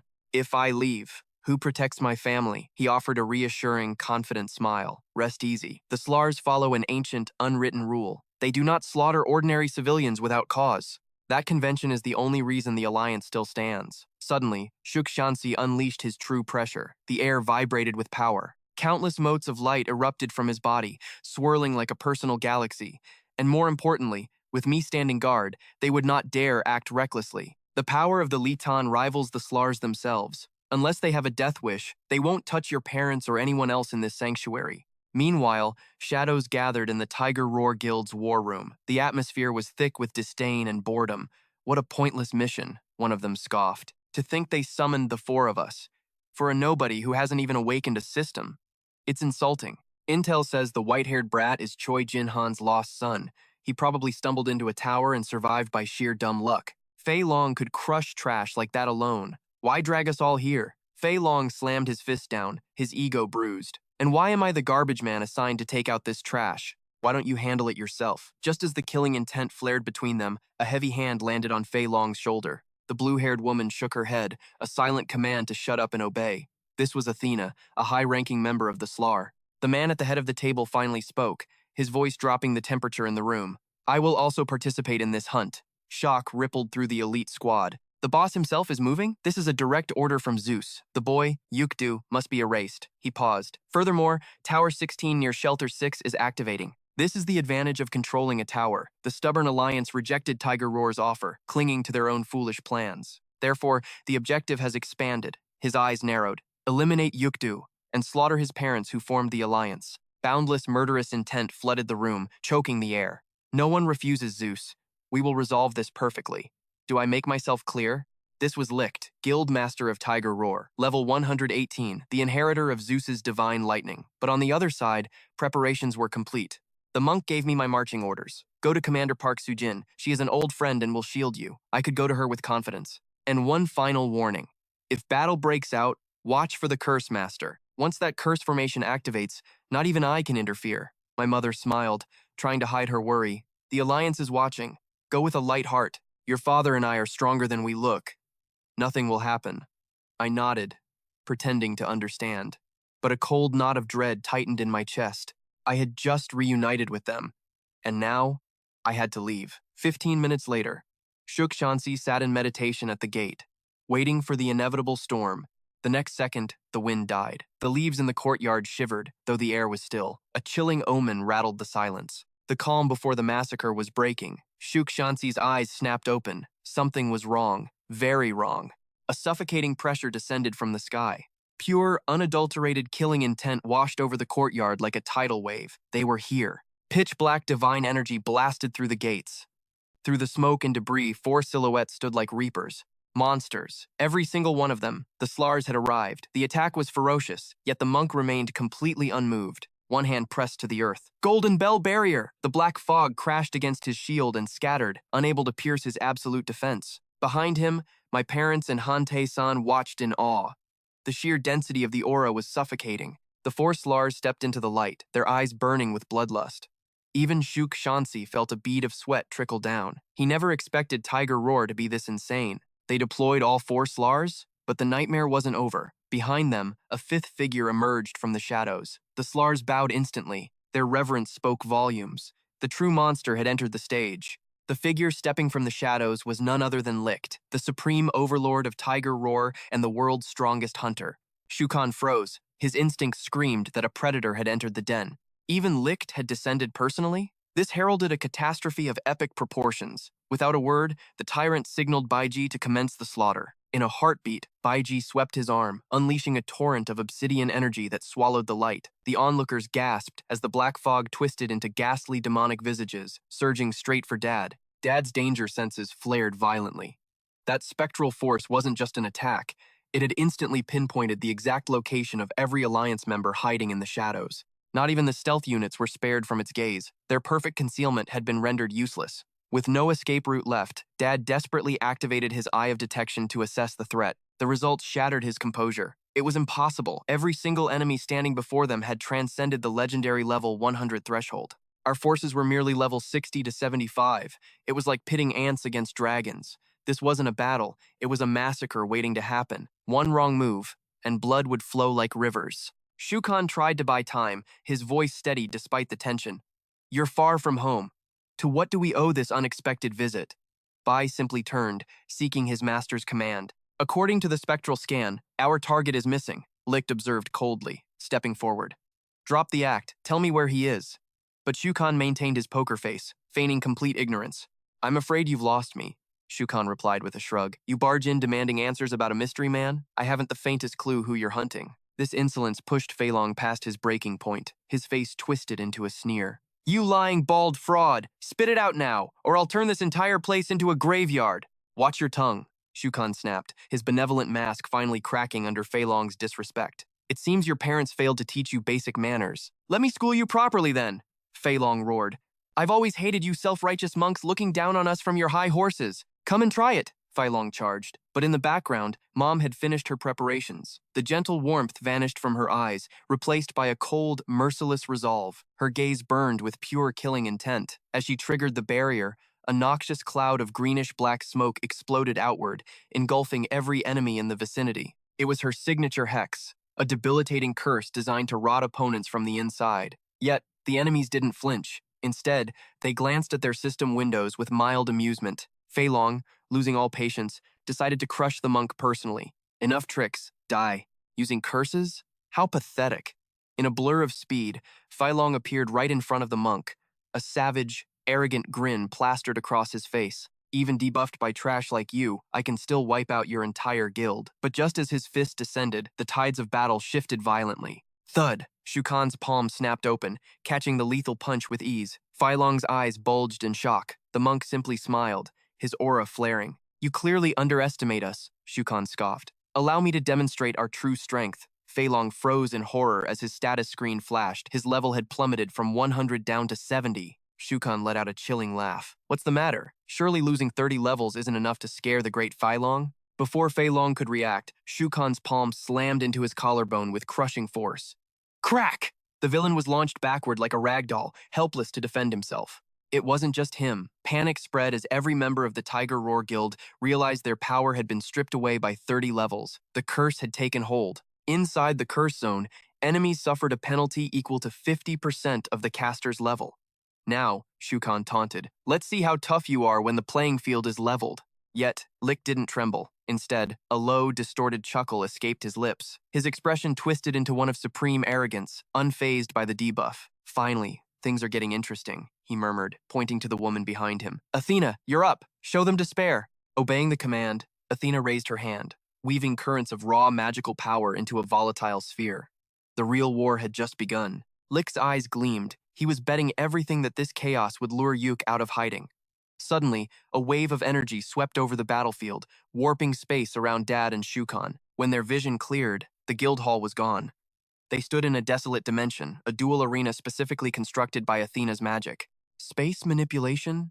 Shukan gasped, sweat forming on his brow. This power is magnificent. The situation had just spiraled from bad to nightmarish. Back in the hall, Licht watched with sadistic glee. It has been an eternity since I found prey worth hunting, he mused. His blood boiled with anticipation. The script was written, and the actors were in place. My heart is pounding, Lick declared, using his friends as bait. Surely Yukdu won't be able to resist this trap. Meanwhile, the remaining Alliance members screamed curses at the tyrant. You monster! Where did you send our guildmaster? Ignoring their cries, Lick turned his gaze to the leftovers. Don't worry, he smirked. You'll be joining him in hell soon enough. Meanwhile, miles away, I had finally tracked down the coordinates. Locking onto Park Sujin's energy signature, I leaped from the skyscraper, crashing down in front of her convoy. Boom! The impact shook the ground, leaving everyone stunned. Park Sujin stared, wide-eyed. Why had a high-ranking hunter suddenly dropped from the sky? As the dust settled, I pulled a crumpled photo from my pocket, glancing between it and the blonde woman before me. Perfect match. It was definitely Park Sujin. I quickly raised my hands in surrender. Easy. I'm with the Alliance. I'm here to request military protection. Sensing no malice, Sujin signaled her troops to stand down. He's clear, she stated, her eyes narrowing as she recalled a dossier. Wait, I know that face. You're Choyuk-do, aren't you? The rookie who vanished into thin air 5 years ago, only to return from the dead. She stepped closer, her curiosity piqued. We have a lot to talk about, kid. Back in the dimensional arena, the death match was underway. Athena raised her staff and slammed it into the earth, the ground trembling beneath her feet. I call upon the heavens, she chanted, her voice echoing like thunder. Emerging spirits, judge this battle. The ruby atop her staff began to pulse with ominous crimson light. A pillar of blood-red energy erupted, piercing the artificial sky. Slowly, the light coalesced, weaving together muscles and wings into a towering humanoid form. A divine angel descended, its presence suffocating. Dad's face went pale as he felt the crushing pressure. Is this the power of a god? The true nightmare had arrived. Beneath the angel's feet, a shimmering blue barrier descends. Within this dome lies the arena where destiny will be decided. The rules are absolute. 5 warriors from each side must step forward. The first side to claim 3 victories secures the blessing of Olympus itself, but for the defeated, only judgment awaits, incinerated into nothingness by divine light. Fei Long glares at us, his eyes practically dripping with venom. You lot are destined to rot here, he sneers. Just wait for the hellfire to rain down on your heads. Mom's heart clenches tight in her chest. She knows the truth better than anyone. The gap in combat power and raw levels between us is like heaven and earth. Everything is spiraling out of control too fast. Her foresight has been blinded. The future is now a terrifying blank slate. Even Dad's eyes betray a flicker of confusion at the sudden turn. Wait, the rules say 5 warriors, but we have 8 people standing here? But Athena turns to Dad, her voice calm amidst the chaos. Do not let fear cloud your mind. We decreed 5 warriors, and 5 warriors shall rise. As for the missing 2, they are merely running a little late to the party. They might be tardy, but they wouldn't dare miss the show. After all, they are the main characters of this final showdown. Meanwhile, Fei Long is trembling with the urge to spill our blood. So, who wants to step up and die first? I'll send you on your way. Suddenly, a system notification pings for everyone. Entering the battlefield. The decisive battle begins now. Dad locks eyes with Fei Long across the divide. This punk isn't just arrogant, he's practically begging for a beatdown. I'll crush him myself, Dad growls. But suddenly, Shuzian steps in to block his path. No, boss, this mess. It happened because my judgment was flawed. I have to take responsibility. I must secure this victory. Dad places a heavy hand on his shoulder, his gaze softening. Hey, don't beat yourself up about it. Chaos is part of life. You couldn't have predicted this. Just staying by my side is enough loyalty. Don't carry this burden alone. My wife's curse might have tanked their levels, giving us a fighting chance in a duel. So please, step back and let me handle the heavy lifting. Even Hunter and San nod in agreement. Shuxian isn't built for a frontal assault like this. We just need to clinch 3 victories to survive. We believe in the boss's power. He'll wipe the floor with them. But Shuxian lets out a dry, humorless chuckle. You guys, you clearly don't know who we're dealing with. That man, Fei Long, he is no ordinary trash mob. When Shuxian looks up, the playfulness is gone. His eyes are dead serious. He is the most vicious monster in the Tiger Roar Guild. For him, fighting opponents leveled far above him is as natural as eating and drinking. After becoming a messenger of God, he wielded overwhelming divine skills. He single-handedly annihilated an entire guild that had 3 5 rankers. And the scariest part? He didn't take a single scratch. That's why I have to fight. I have a strategy specifically designed for winning this arena match. Without waiting for an answer, he marches toward the barrier. Leave the first bout to me. I swear on my life I won't let you down. As his foot crosses the threshold, the world goes silent. No strange sensations, just the cold reality of the arena. The first match is about to explode. It's a clash of the titans, the strongest warriors from each side facing off. Shuxian's gaze sharpens into a blade. All right, let's see what you've got. Don't you dare bore me. He's deliberately provoking him. If he can make Fei Long lose his cool, his chances of victory skyrocket. Just as Shuxian predicted, the taunt lands perfectly. Fei Long's face twists in fury. You damn bald donkey, stop running your mouth. High above, Athena sweeps her arm through the air. Take your positions. The first round of the deathmatch officially begins. The moment the signal drops, a terrifying, blood-curdling aura explodes from Fei Long. In a blink, he launches himself at Shuxian like a human missile. Die, you detestable monk. Let's see if your skills are as loud as your mouth. But Shuxian meets the assault head-on, blocking every strike. Fei Long is moving like a blur, but he can't break through. He can't reach a single vital point. From the sidelines, Dad watches every micro-movement with hawk eyes. They're moving so fast the naked eye can barely keep up. Fei Long grins like a maniac, the thrill of battle taking over. Not bad, but those were just the appetizers. Now, try blocking this with everything you've got. Fei Long strikes, but crack. Shuxian catches the fist in his palm. Dad's eyes light up.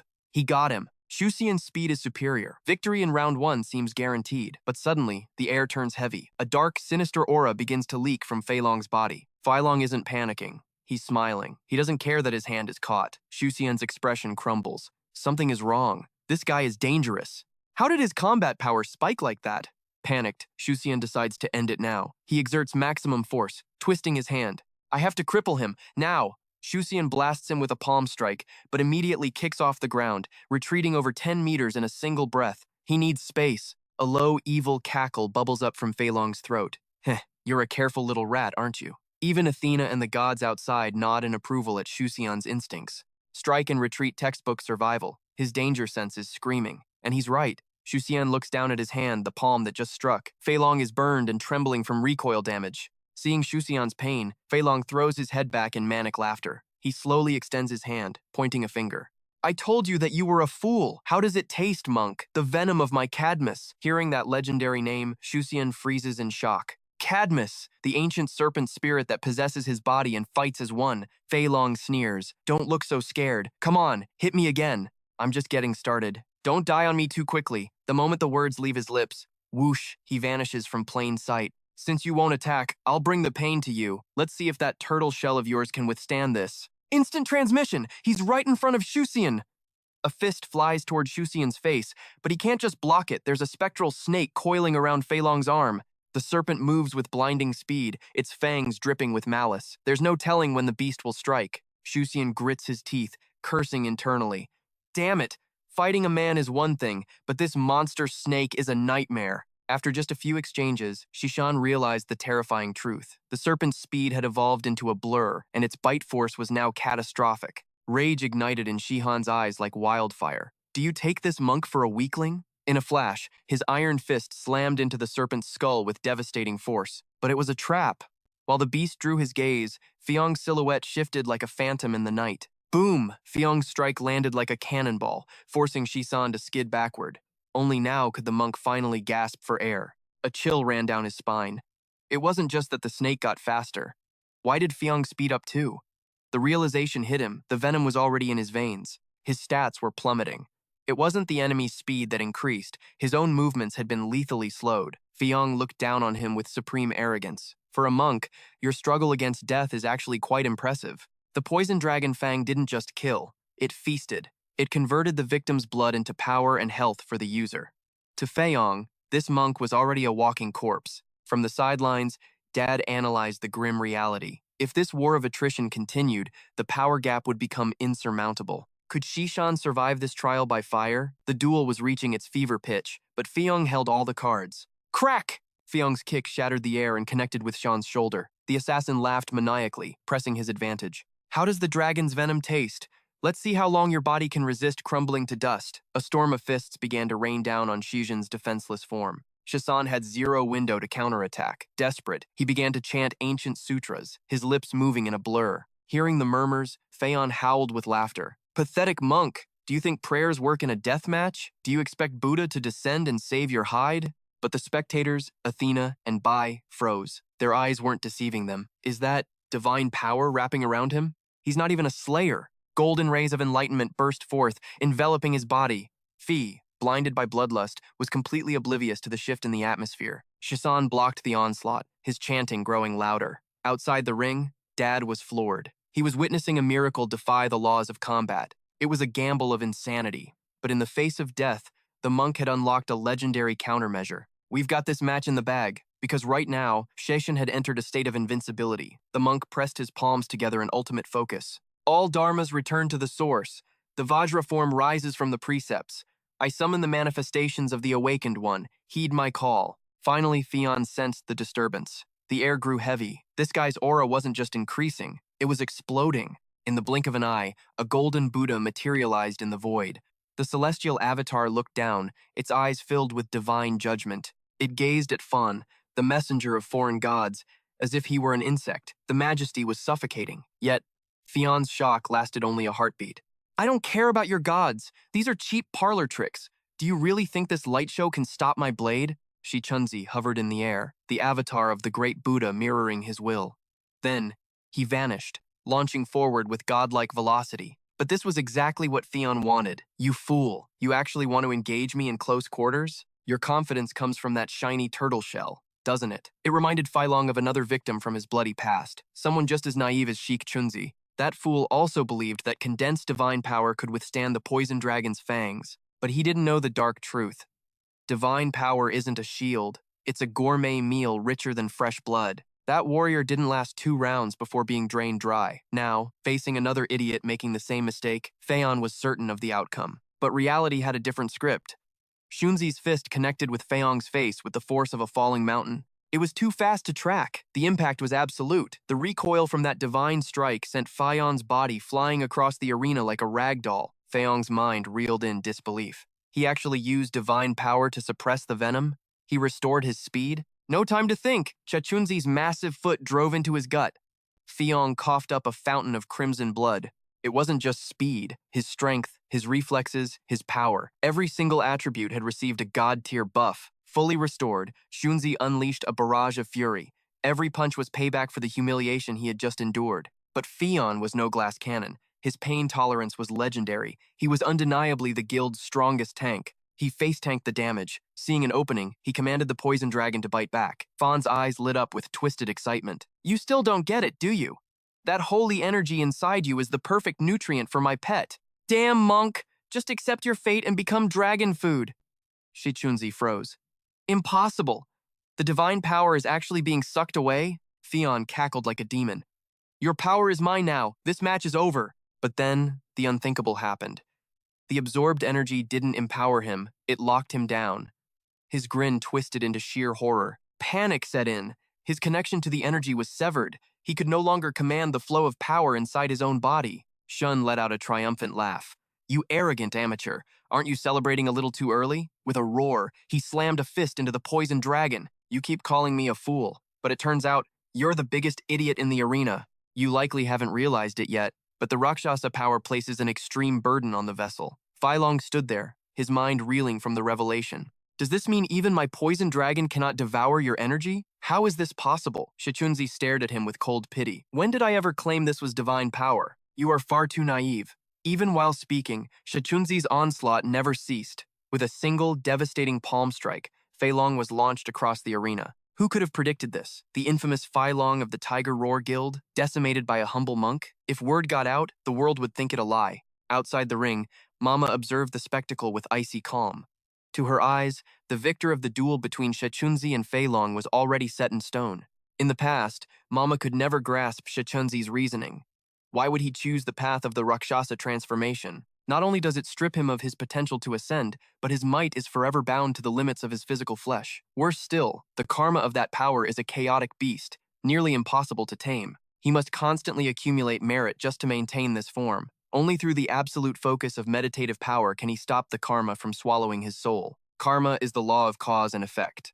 And Phailong has just absorbed a curse he cannot control. For him, even twitching a finger has become a Herculean task. Believing the match concluded, Shichunzi pressed his palms together and bowed. Yet, the words that left his lips held zero respect. It appears your history of sin has left you void of meditative focus. You have no hope of suppressing my karma. Nearby, Papa burst into raucous laughter. I told you all to relax. Shichunzi is a monster. If he declares victory, then the match is already over. Meanwhile, Athena and Vale watched in utter shock. They had no idea such a power existed. But surely, a mere parlor trick isn't enough to secure the win? If you think this ends here, you are vastly underestimating us. Players, Phailong planted a trembling hand on the ground, struggling to rise from the dust. In the next heartbeat, he channeled every ounce of his willpower and forcibly seized control of his own body. But the toll was heavy. Phailong was exhausted, his divine power too drained to maintain his poison dragon form. Yet, his eyes burned with an imposing, murderous rage. If this is how it stands, then we fight to the bitter end. No matter the cost, defeat was absolutely not an option. Suddenly, Phailong grabbed the poison dragon head on his shoulder and ripped it open. I am putting everything on the line. Prepare to die, you wretched monk. A massive energy surged from his body. A single drop of the poison dragon's blood hit the arena floor, instantly erupting into a thick cloud of pink mist. Assessing the danger, Shichunzi immediately shielded his face and held his breath. That blood was not just fluid, it was a lethal toxin. One mistake would be fatal. He looked up to find the deadly fog had already swallowed the entire arena. Then, a sound like thunder rolled through the mist, sharpening Shichunzi's gaze instantly. Outside the ring, Papa and Hansen were stunned. That sound, it was the rhythm of war drums. But how was that even possible? Within the toxic haze, Fei Long stood completely unharmed, appearing as if he were conducting a dark, ancient ritual. "O great General Ares, I offer you the blood of the poisoned dragon. Grant me your spear." As his command fell, the smoke swirled violently into a towering tornado. In a flash, a crimson spear materialized from the void. Fei Long reached out to grasp it. This was his final trump card. As long as he held that spear, he could fight until his very bones turned to dust. The fear was gone from Fei Long's eyes, replaced by an endless, unquenchable thirst for battle. Athena watched in pure awe. That is a true divine weapon. Even a high ranker without restrictions could only wield that for mere moments. It carries the might of the gods themselves and adapts perfectly to the wielder's combat style. Vale roared with laughter. This is the insurmountable wall between common players and the elite. Shechunzi might be doomed today. Yet, a shadow of worry crossed Athena's face. Fei Long had sacrificed the very poisoned dragon that Ares had bestowed upon him. If the gods saw through this cheap trick, their fury would be boundless. However, given Ares' chaotic nature, if Fei Long secured a victory, the god might overlook the transgression. But the reverse was also true. If Fei Long lost, he would face a punishment beyond imagination. But right now, Fei Long couldn't care less about the consequences. He only hungered for the win. Athena quickly cast her doubts aside. A common player could never defeat an elite wielding a divine weapon. It was impossible. "I fear nothing." With the spear in hand, Fei Long's confidence skyrocketed. He no longer viewed Shechunzi as a threat. His power was overflowing. It was time to begin the slaughter. Shechunzi, startled, attempted to close the distance for close-quarters combat, but in the next split second, he realized he couldn't see the spear in Fei Long's hand. Though the weapon was invisible to the naked eye, Shechunzi understood one absolute truth. He had to keep his distance. As long as he stayed out of range, he was safe. But the moment that thought crossed his mind, an invisible force slashed his cheek open. Shechunzi's expression twisted in horror. "Did you think it was over? The real nightmare is just beginning. Explode for me, you miserable monk!" As Fei Long's command echoed, a violent explosion detonated right next to Shechunzi's ear. The blast caught him completely off guard. Instinctively sensing the danger, he raised a mantra shield just in time. But he could feel it. The spear carried a corrosive rot, just like the poisoned dragon. The system alert flashed before his eyes. Due to the corrosive effect of Ares' blood, defense has been reduced by 50%. 50%. Shechunzi's durability had been slashed in half. Sensing the shift, Fei Long began to walk calmly toward his prey. "I assume your armor is useless now. Let's see how you defend against this." In a blink, Fei Long vanished, moving like a bolt of lightning to close the gap. He threw a lightning-fast strike, which Shechunzi skillfully evaded. But dodging the fist did not mean he had escaped the invisible bite of the spear. Shu Yun's eyes widened in sheer disbelief. This monster could actually manifest lethal spear spikes from his very flesh. How do you even fight a living weapon like this? If I hadn't crippled Fei Long's abilities beforehand, I'd be a corpse right now. Shu Yun seized the moment and launched a lightning-fast palm strike. But the impact was like hitting a mountain completely useless, and Fei Long dodged it with insulting ease. Still, Shu Yun used that strike to backflip away, creating desperate distance. He had no idea just how far those deadly bone spears could reach. Slowly, Shu Yun raised his hand, his voice weaving a sacred chant. "May the three realms be purified. Let all conflict vanish. Let the fires of sin be extinguished." Fei Long threw his head back and laughed like a maniac. "Is that it? Is this your absolute limit?" As he mocked the monk, he raked his own claws across his palm. Blood sprayed into the air, and in seconds, a river of crimson power began to flow from the wound. "Don't think running away will save you, monk. I'm extending my kill zone right now. Let's see you handle this." Shu Yun ignored the provocation completely, his mind locked in deep meditation. Suddenly, Fei Long witnessed a phenomenon that shook him to his core. A golden magic formation materialized above Fei Long, encasing him in divine light. The pressure was immense, threatening to crush his physical form into dust. Fei Long's eyes nearly popped out of his skull. It was the mantra of Enlan, a sacred seal designed to purify all evil and suppress demonic forces. The poisonous dragon blood effect was almost instantly neutralized. But then, a sound of pure arrogance erupted from Fei Long's throat. He didn't look defeated at all. "You think a few magic words can seal me? You think you can win from over there? Don't be so naive." What happened next defied all logic. Fei Long actually stood up, fighting against the crushing gravity. A terrifying, murderous aura exploded from his body. When Dad's system interface picked up Fei Long's new stats, he panicked. He immediately screamed a warning to Shu Yun. Fei Long had gone critical. With a sickening swish, a crimson blood spine shot forward, aiming straight for Shu Yun's skull. It missed by a hair's breadth, piercing only his conical hat. Shu Yun's heart hammered in his chest that was too close. But suddenly, The goddess Athena manifested right in front of Dad. She glowed with blinding holiness, yet her voice was cold as the grave. Those who interfere with the trial shall be punished. Boom! Golden judgment crashed down on Dad. The pain was unbearable, dropping him instantly to his knees. Mom rushed forward, frantic, casting healing spells. Honey, are you okay? Dad was trembling in sheer terror. Only the flames of the penalty kept him from collapsing completely. Just how terrifying were these gods? But what stung Dad the most was the notification Athena had docked him, 1 health point. The humiliation burned worse than the fire. Meanwhile, Fei Long's blood energy pierced the heavens. Every droplet of blood transformed into toxic gas and razor-sharp spears. If you hadn't been warned, you'd be dead meat, Fei Long sneered. He glanced over at Dad. Looks like your little helper got what he deserved. Cold sweat trickled down Shu Yun's temples. Melee combat was suicide, but those blood blades made ranged combat just as deadly. The difficulty level had just spiked through the roof. Shu Yun stood tall, forcing his breathing into a rhythmic, calming cycle. Judging by my stamina, I have 3 minutes left, he calculated. I have no choice. It's do or die. But Fei Long was done playing games. His patience had snapped. He wanted to end this farce immediately. Dragging it out was a waste of time. Both fighters unleashed their magical power in perfect sync. The air crackled with thunder. Shu Yun closed his eyes, tapping into the 4 realms of the Arhat: Celestial Eye, Wisdom Eye, Dharma Eye, and Buddha Eye. If I use the Dharma Eye, I can win. All laws return to 1. Dharma Eye open. In that split second, the peaceful monk vanished.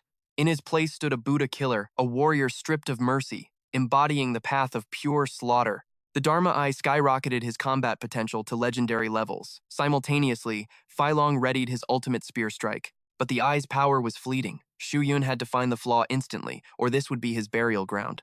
Shu Yun locked his gaze onto the spear. He realized something shocking. There was barely any divine power in that weapon. It was just like the blood sword from before. It was a hollow attack. Shu Yun finally understood the truth.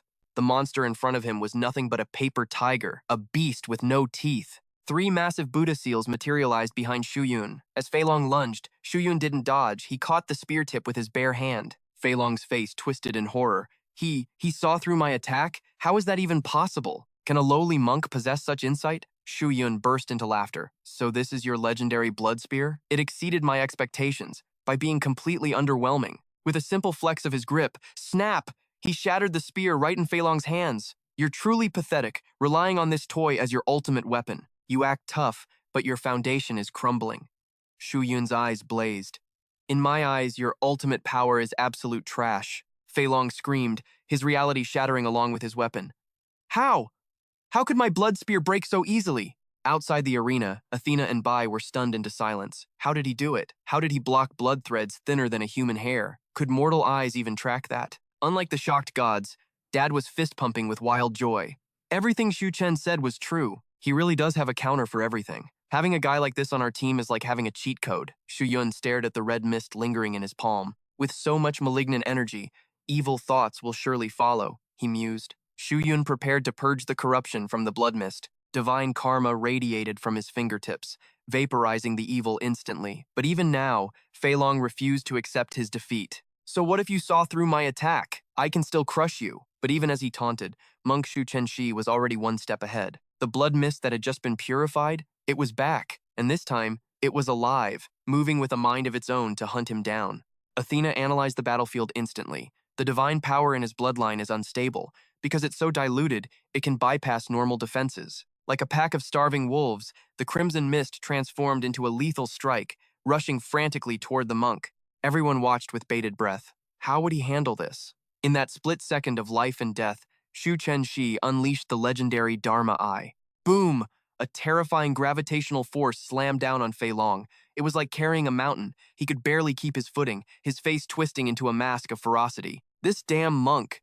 He still had a trump card hidden away? Shu Chenshi simply extended a hand, his expression calm as still water. Instantly, the blood swords froze in midair. They couldn't advance even a single inch.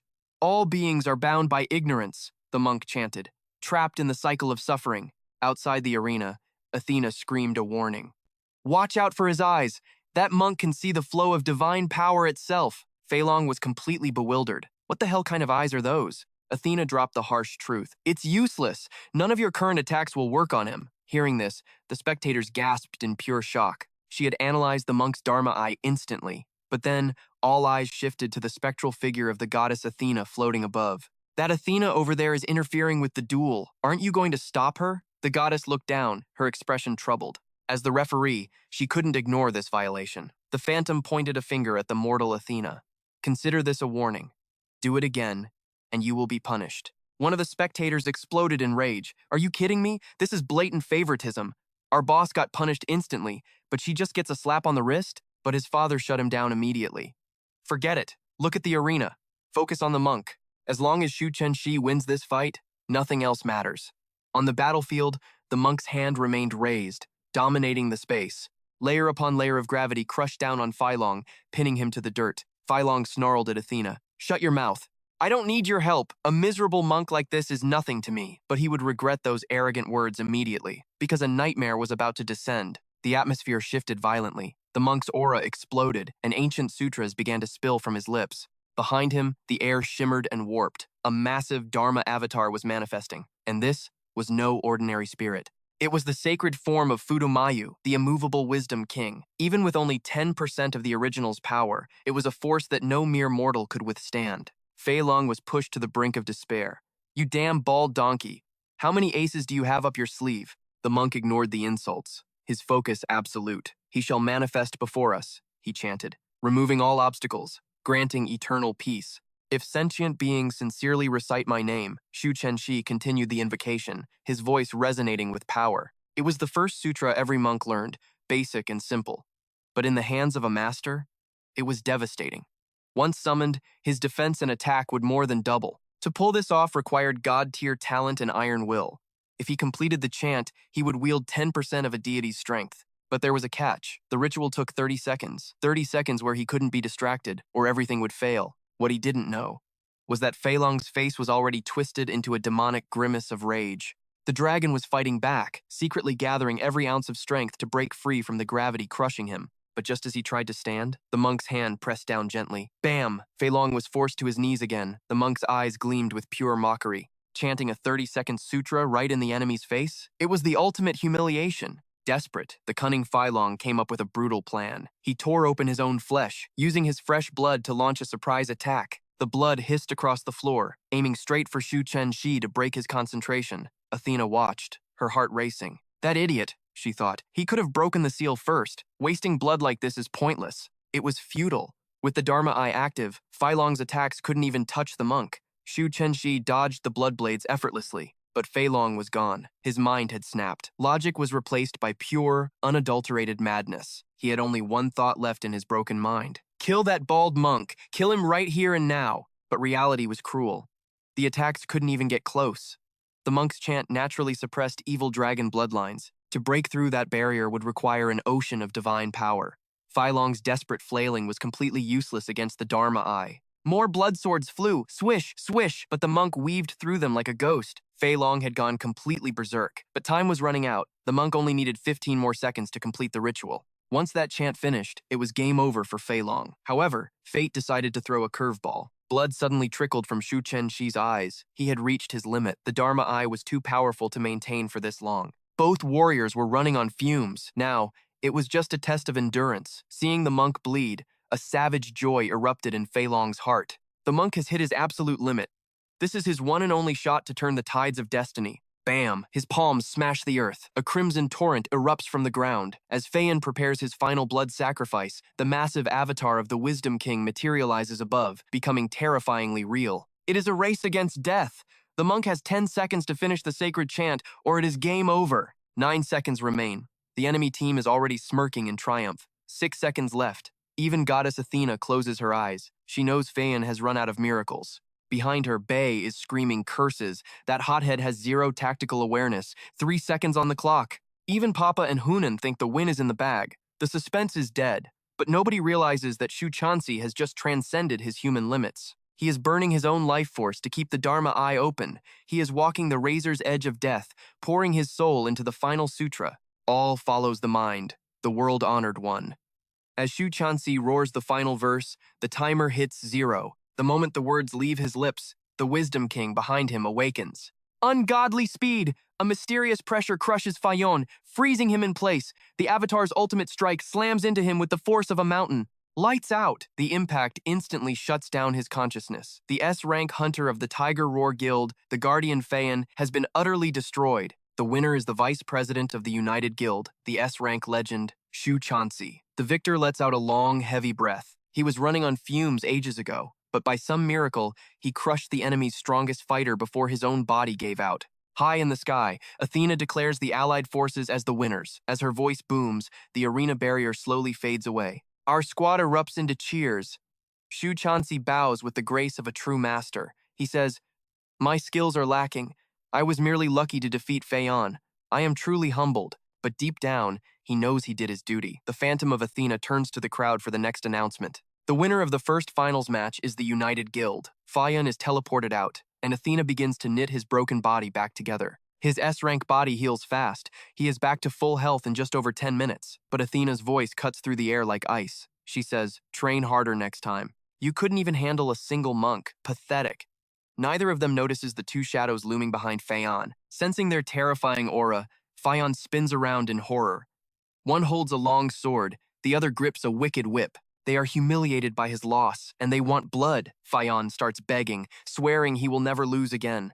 But his pleas fall on deaf ears. A thunderous roar shuts him up. Silence. Failure is absolute. No reasons, no excuses. A cruel sneer twists their faces. They say, "Father is deeply disappointed in your trash performance. Now, you have the honor of being executed by our hands. Your power will become ours." Pure terror floods Fayon's eyes, but he is paralyzed, forced to accept his grim punishment. Snap. The shadowy figure lashes out, the whip tearing into Fayon's flesh with fury. Blood sprays the floor. Watching from the sidelines, Choi Jinhan feels a chill run down his spine. Is this how they treat their own allies? The brutal beating goes on for 10 agonizing minutes. They finally stop and say, "Father shows mercy today, but if you fail him again, bring a basket for your severed head." Fayon is hanging by a thread, beaten by divine weapons. They leave him with a cold, "Take care," and vanish into thin air. Left alone, hate burns in Fayon's eyes. It is all that damn monk's fault. I will kill him, I swear it. The contrast is brutal. The monk is a hero, while Fayon is a punching bag. But a dark, sinister laugh interrupts his thoughts. "You won't get the chance, because I am up next." With a wave of his hand, black-purple energy swirls, condensing into a massive, terrifying Grim Reaper's scythe. He is certain the Tiger Roar Guild will win, and the losers will burn forever in the fires of Hades. Now, who on our side dares to face this monster? Choi Jinhan analyzes the energy. This guy's aura rivals Fayon's full power. He decides to step up and take the heat himself. As Choi Jinhan enters the arena, his wife hands him a small sachet. "Take this. Your opponent is Slar, the god of death. He wields 60% of the death god's power. His attacks will strike your very soul. This charm might save you." He takes it, knowing that if she is worried, this is life or death. Behind him, the team screams their war cry. United Guild will prevail. Choi Jinhan nods with steel in his eyes. "I will end this and come right back." He marches into the center of the battlefield, a lone warrior walking toward his destiny with unbreakable resolve. As a swordsman, Choi Jinhan can fire blade aura from a distance. It is good for suppression, but it takes too long to charge. In a one-on-one duel, close quarters combat is the only way to win. He runs the battle simulation in his mind. First, flash, step to close the gap. Second, a barrage of strikes to stop any counterattack. Third, find the opening and deliver the death blow. He calls it the three-step assassination art. Simple, brutal, and effective, but suddenly, ghostly shadows erupt from Bei's body, swirling around him like a nightmare. Athena's phantom waves her hand. "Warriors, take your positions. The match begins now." The instant the bell rings, Bei swings his scythe. A horde of phantom shadows lunges at Choi Jinhan. "Focus. The real battle starts now." Step 1 of the secret art initiated. He triggers the flash step, phasing through the spectral horde to lock onto his target's rhythm. Blades dance in a lethal cross pattern. An X-shaped shockwave tears a path through the evil spirits, leaving Vale momentarily stunned by the sheer ferocity. But arrogance blinds the enemy. To him, this looks like the desperate flailing of a predictable third-rate swordsman. The moment those words leave his lips, reality shifts. Choi Jinhan materializes instantly behind him, hand primed for a lethal strike, yet Bae remains terrifyingly calm. A high-pitched shriek of steel rings out. Choi Jinhan's blade slashes horizontally, cleaving Bei's body cleanly in half. The strike was devastatingly fast, but triumph turns to ice in Choi Jin-han's veins. There was no resistance, no blood. His blade sliced through nothing but empty air. It wasn't flesh and bone, it was merely a phantom shadow clone dissipating into the wind. A fatal miscalculation. He wasted a golden opportunity and revealed his hand for nothing. Choi Jin-han grits his teeth, cursing under his breath. Damn it all! Before he can recover, a legion of vengeful spirits manifests behind him, hungry for blood. Darkness swallows him whole as the spirits merge into a suffocating tornado of black mist. But Bai Yi knows better than to stay close. He retreats, watching the chaos from a distance. Just as the enemy predicted, brute force is the answer. With a casual swing of his blade, Choi Jin-han shatters the storm, carving his own path to freedom. He doesn't hesitate for a heartbeat. Breaking free from the vortex, he charges straight for Bei's main body, desperate to end this now. But a mocking smirk twists Bei's lips. I gave you credit for having a brain, but you are even more foolish than Seong. Is this pitiful display really the extent of your power? The taunt lands, but so does the sword. Choi Jin-han slices him apart again, only to fall into the exact same trap. Another phantom shadow clone vanishes into smoke. Neither strike has even grazed the hem of Bai's true form. But the protagonist has a secret weapon, his ears. Like a radar, he locks onto the source of the voice, instantly pivoting toward the real enemy. He becomes a relentless machine, slashing through clone after clone like a tireless beast, yet every strike hits nothing but shadows. At this rate, the only thing Choi Jin-han will achieve is killing his opponent with laughter. Bai cackles, I have never met a swordsman this idiotic. Do you not understand? My shadows are legion. With a wave of his hand, dozens more clones materialize, forming a wall of despair in front of Choi Jin-han. Go ahead. Try to find the needle in the haystack. Bai exhales a blinding fog across the arena. A warrior blind to his enemy is worth less than dirt. Victory is impossible for you. But suddenly, Choi Jin-han's gaze sharpens into a blade of resolve. Standard tactics have failed. It is time to unleash the forbidden technique. The atmosphere grows heavy. He shifts into a bizarre stance, holding his blade vertically as a terrifying aura explodes from his core. Since you are so confident in your shadows, let's see if you can survive this. But the Tiger Roar Guild's S-rank hunter is no amateur. He refuses to let him charge up. Two rapid strikes fly through the air, shattering the incoming illusions instantly. High above in the stands, Athena shakes her head. To her divine eyes, Choi Jin-han's defeat seems written in stone. But then, an anomaly catches her gaze. His wife stands there, completely serene, without a trace of worry on her beautiful face. That level of composure suggests only one thing, a hidden ace up the sleeve. Down below, Choi Jin-han shifts his footing, and Bei's mockery turns to sudden curiosity. Oh? Do you still have tricks to play? Athena's eyes widen in realization. She screams a warning. Bei, watch out! Her voice rings out, but Bai already feels the chill of death crawling up his spine. Gone! Choi Jin-han vanishes into thin air. In 4 impossible steps, he manifests directly behind Bai, his eyes burning with pure, unadulterated killing intent. This is the crystallization of his martial enlightenment, the legendary technique known as the octuple jump. 8 consecutive bursts of movement. With every single jump, his velocity doubles exponentially. It is the same godlike speed he used to outrun the vengeful spirit. Power floods into his legs. With a piercing whistle, he blurs out of existence, moving faster than the human eye can comprehend. He reappears within striking distance, blade raised for the kill. Bei's mind reels in absolute shock. What is this monster? Why does he keep getting faster? In a panic, Bai throws a clone in the way to take the fatal blow. But Choi Jin-han's eyes are locked on his prey. There is nowhere to run. Another flicker, and he appears right in front of Bai Yi, the 5th jump. A massive beam of sword energy erupts. Damn it. The strike obliterates another clone, leaving the real Bei unharmed. It doesn't matter. Choi Jin-han resets his target lock instantly. The moment he spots the real body, he launches the next assault. True fear finally grips Bei's heart. Only his superhuman reflexes keep his head on his shoulders. But before he can blink, the 7th jump lands Choi Jin-han directly behind him. Another miss. Bei's reaction speed is nothing short of miraculous. But Choi Jin-han possesses the blood of a hero. He will use this overwhelming velocity to crush Bai's spirit and sever his head from his neck. Clang! Steel screams against steel. It worked. Choi Jin-han has finally surpassed Bai's reaction time, making it impossible for him to summon more shadows. As long as he holds the advantage in speed, the victory belongs to Choi Jin-han. The air shimmers as a majestic warrior's silhouette rises behind him, the manifestation of his heroic lineage. Up in the stands, Athena's face turns grave. I see now. It is no wonder he leads a guild despite his rank. This raw power alone is enough to challenge the giants of this world. Countless theories swirled regarding the tower's true origin, but one stood above the rest, that it was the physical manifestation where human history collided with ancient mythology. History and myth were two sides of the same coin. If the gods were the living avatars of mythology, then the heroes were the champions representing human history. But make no mistake, inheriting a hero's legacy was a completely different beast than being chosen by the gods. While the masses begged and clawed for divine favor, a heroic inheritance was a stroke of destiny. In Athena's eyes, Choi Jin-han was one lucky bastard. A cruel, arrogant smirk twisted Bae's lips. Do you honestly believe you can overpower me in close-quarters combat? A fragile mortal body can never hope to triumph over the scythe of the death god. Yet, despite wielding a weapon of mass destruction, Bai's actual combat skills were underwhelming. Choi Jin-han smirked. Victory was already in the bag. In terms of reach and technique, Jin-han had the upper hand.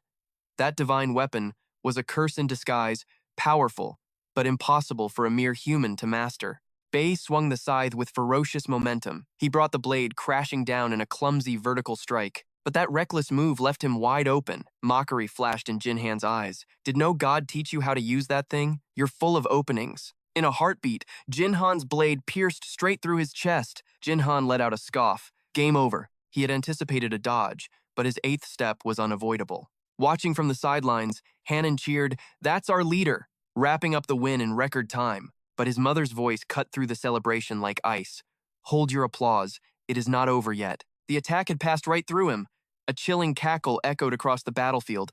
"Oh, that look on your face is absolutely priceless." Jin-han froze in horror. He missed? And worse, his ghost shadow step was now on cooldown.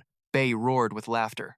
"I never said I could only swap positions with decoys," Bai sneered. "You just assumed I played by your rules." Before Jin-han could react, a spectral hand clawed towards his heart. He squeezed tight. If Bai solidified his form now, it would be an instant fatality. Instinct screamed at him pure, unadulterated danger. Without a second thought, Jin-han forced his body backward to escape the kill zone. He had severely underestimated this monster. That graze wasn't just a touch. He had been branded by the Lord of the Underworld. Bae's secret art was terrifying. He could shift into an ethereal spirit, dissolving his physical form to bypass all defense. Standing there, Bai looked like a demon crawled out of hell. 4 marks, little hero. 4 marks and your soul becomes my plaything. But don't worry. You won't get a second chance to run. My next blow will crush your heart into dust." Jin-han looked down.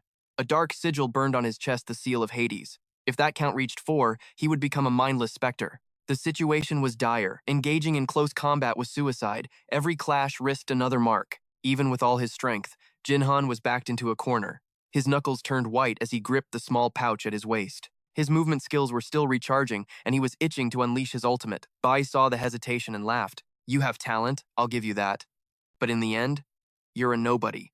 The Reaper launched himself forward like a cannonball. Staying in spirit form was draining Bai's mana rapidly, leaving him vulnerable to magic. But fate was on the villain's side today. Jin-han was a pure physical fighter. His attacks were useless against a ghost. Bai closed the gap, claws aiming for the shoulder. Jin-han's reflexes were god tier, snapping him back instantly to dodge the danger. But Bai just cackled maniacally. "Fast! But not fast enough to outrun death." The scythe blurred, slashing toward Jin-han's torso. Contact! The spectral blade burned a second mark onto his right shoulder. That makes 2, halfway to eternal damnation. Cold dread washed over Jin-han. This was a losing battle. Bai's voice dripped with venom as he painted a picture of the end. "Your flesh will rot, your bones will grind to powder, and when your body fails, chains of hellfire will bind your screaming soul to me." He vanished again. Cold sweat drenched Jin-han's back. "You slippery bastard." In a blink, Bai materialized directly behind him. "Mark number 3. Jin-han spun around, swinging his sword in a desperate arc, but the steel passed harmlessly through the spirit. He had to switch gears. Jin-han leaped back, creating distance between them, but Bai wasn't falling for it. "Trying to stall? Hoping my mana runs dry?" Bai scoffed. Pathetic strategy. He had 3 minutes of spirit form left. He only needed one more touch. The next collision would decide everything. Jin-han knew the stakes. He poured every ounce of his energy into his blade. Bai threw his head back in laughter. "Are you insane? Charging up a physical attack? Are you that eager to receive the final mark?" Before the words faded, the Reaper was already looming behind him. But Jin-han didn't panic. He slowly drew his blade.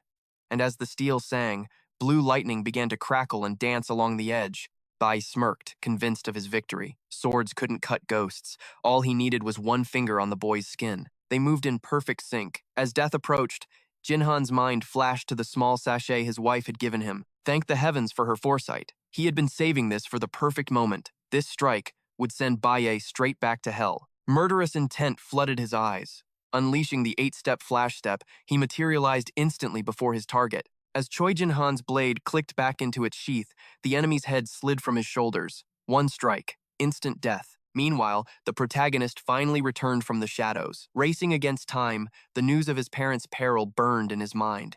A Triple S rank hunter dominated the arena. "Get here fast," he sneered, "or this show will have a boring ending." Victory seemed certain. With Bayet slain, Choi Jin-han turned, ready to declare his triumph to the crowd. But Shishani froze. The air grew heavy with malice. A catastrophic surge of dark energy erupted from the corpse. Jin-han spun around, but the terror wasn't his alone. Even in death, Bayet's eyes widened at the horror emerging from the abyss. Space itself tore open. A skeletal claw gripped reality, pulling forth the skeleton demon king. "You lost, pathetic wretch." What kind of monster was this? The magical pressure was suffocating, yet the Demon King didn't even glance at Jinhan. Instead, he snatched the severed head with bony fingers. "I granted you power to win.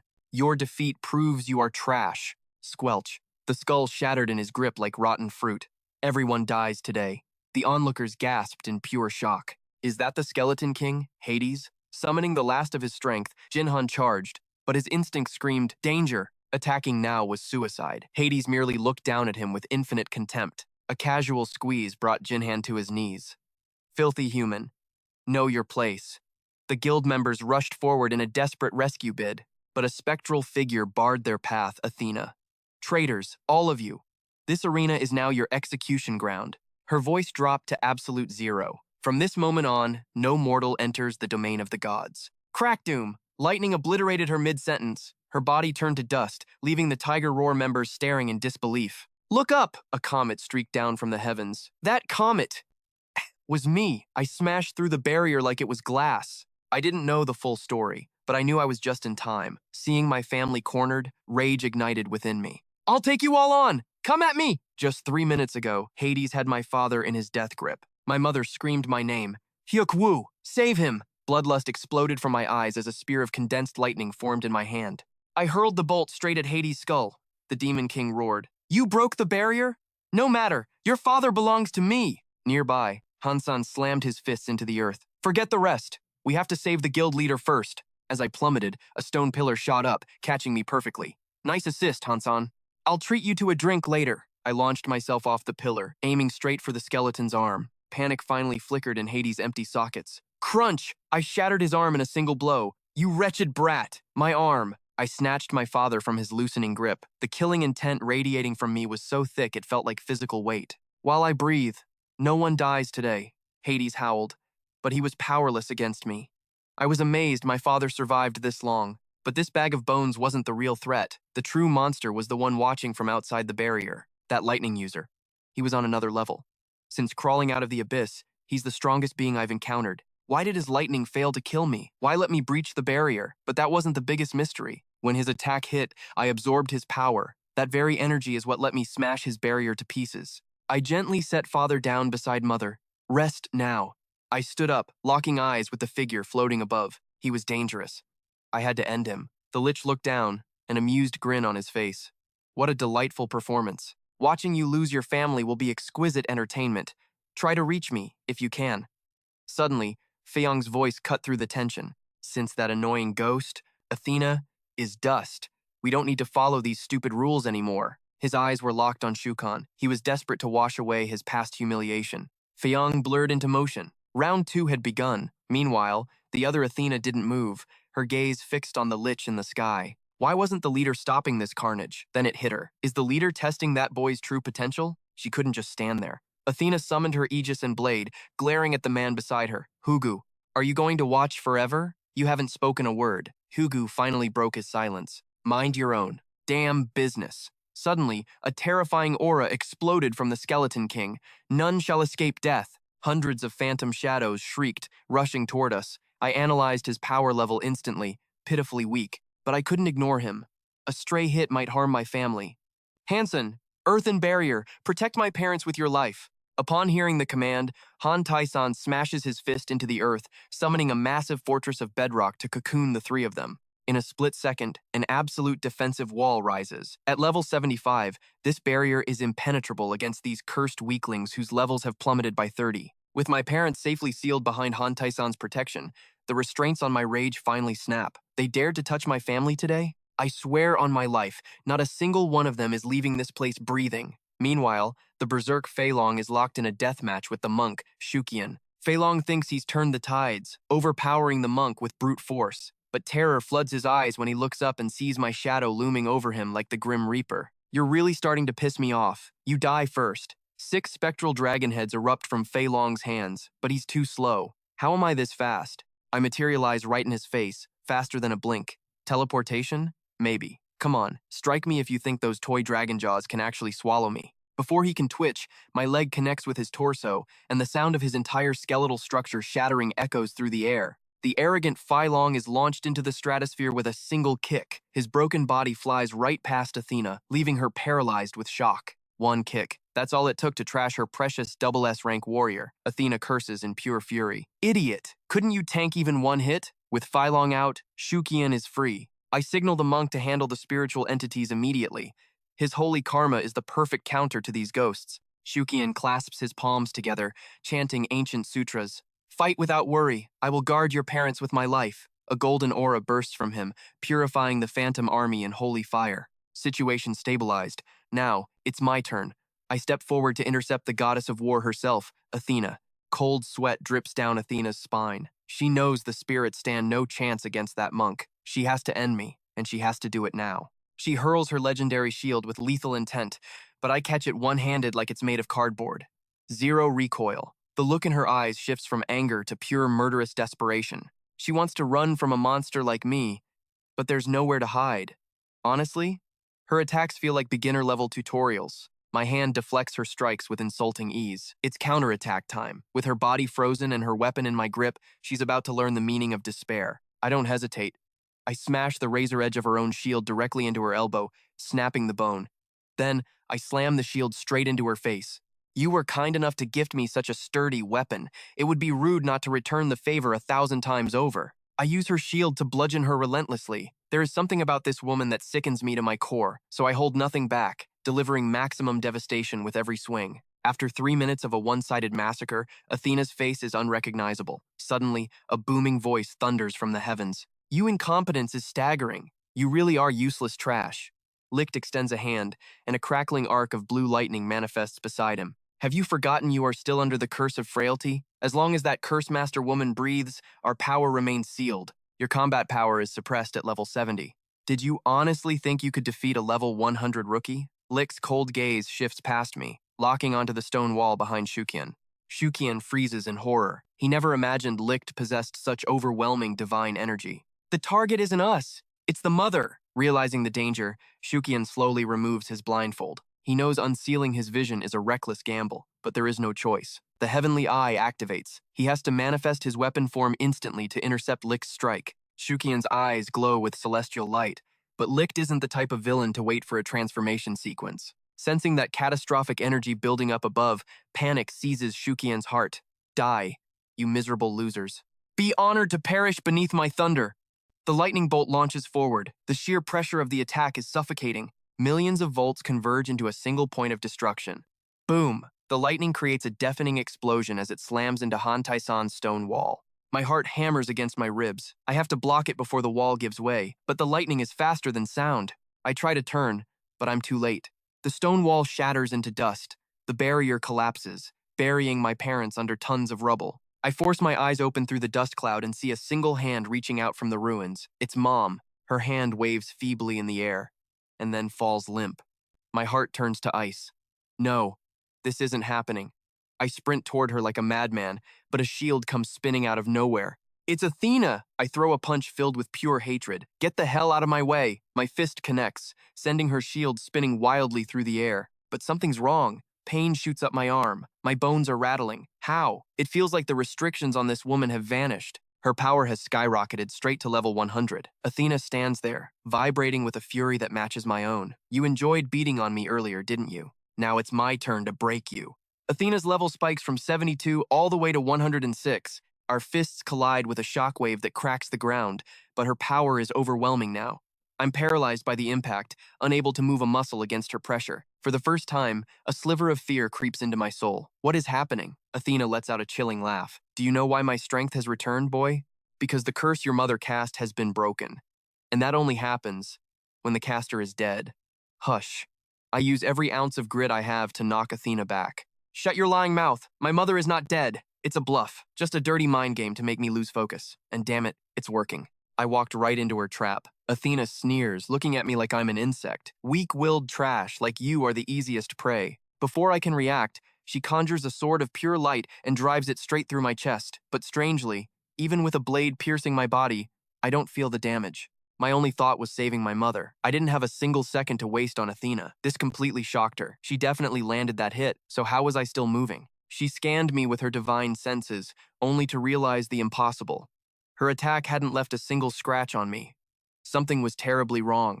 She was level 100. How could a mere human just shrug off her ultimate attacks? But she didn't know the truth. My body held a divine power that rivaled the gods themselves. It was like a black hole lived inside me, swallowing any divine energy thrown my way and converting it into my own raw strength. Athena was frozen in sheer terror. What kind of monster possessed this apocalyptic power, yet had no idea how to wield it? Panic clawed at my throat. Mom was still buried under that wreckage. I had to get her out, now. But behind me, Athena summoned her weapon once more. The kill order made perfect sense now. An existence like this could not be allowed to live. Steel materialized in her hands in a flash. Sacred aura engaged. Stats boosted by 20%, Athena roared, calling out to her allies. Bai, how go? I'll handle this freak, but I need to borrow your power. Bai didn't hesitate, summoning his weapon instantly. I cursed under my breath. Why now? Why block me when her life is on the line? I turned to see the assassin, How Go, closing in. The three titans of Slar were converging on me for the kill. They were terrified. Terrified that if I mastered this divine energy, I would surpass them. I would surpass the gods themselves. They had to end me before I could rise. A twisted smile curled on Athena's lips. Your journey ends here. But my eyes were locked on my mother's hand, tears blurring my vision. Suddenly, her fingers twitched. Against all odds, she was still fighting for life. Athena screamed a frantic command to the group. Bind him, now! Iron chains erupted from the three Slar members, coiling around me like vipers to hold me back. Mom reached out, trying to hold me one last time. But her arm fell limp. I caught her hand as it dropped, screaming, begging her to stay with me. But the world wasn't done being cruel.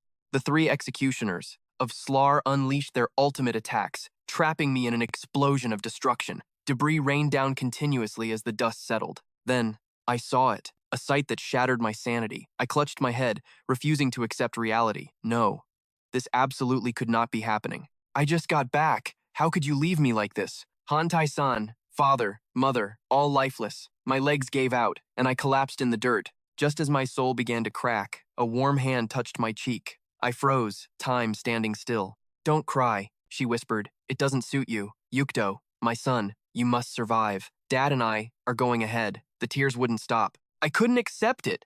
500 years in that hellish abyss. I endured it all just to see you again. And now, you're leaving me after a single day? Her life force was fading fast. Forget about us, she rasped. Run. From now on, you have to walk your own path. I'll watch over you. From above. Behind me, the predators closed in. The assassin saw my grief as the perfect opening. He wasn't going to waste it. In a heartbeat, he vanished and reappeared behind my back. I seemed completely defenseless, lost in my sorrow. But just as cold steel grazed my clothes, I turned. My eyes burned with hellfire. Pure, unadulterated bloodlust. You will all die.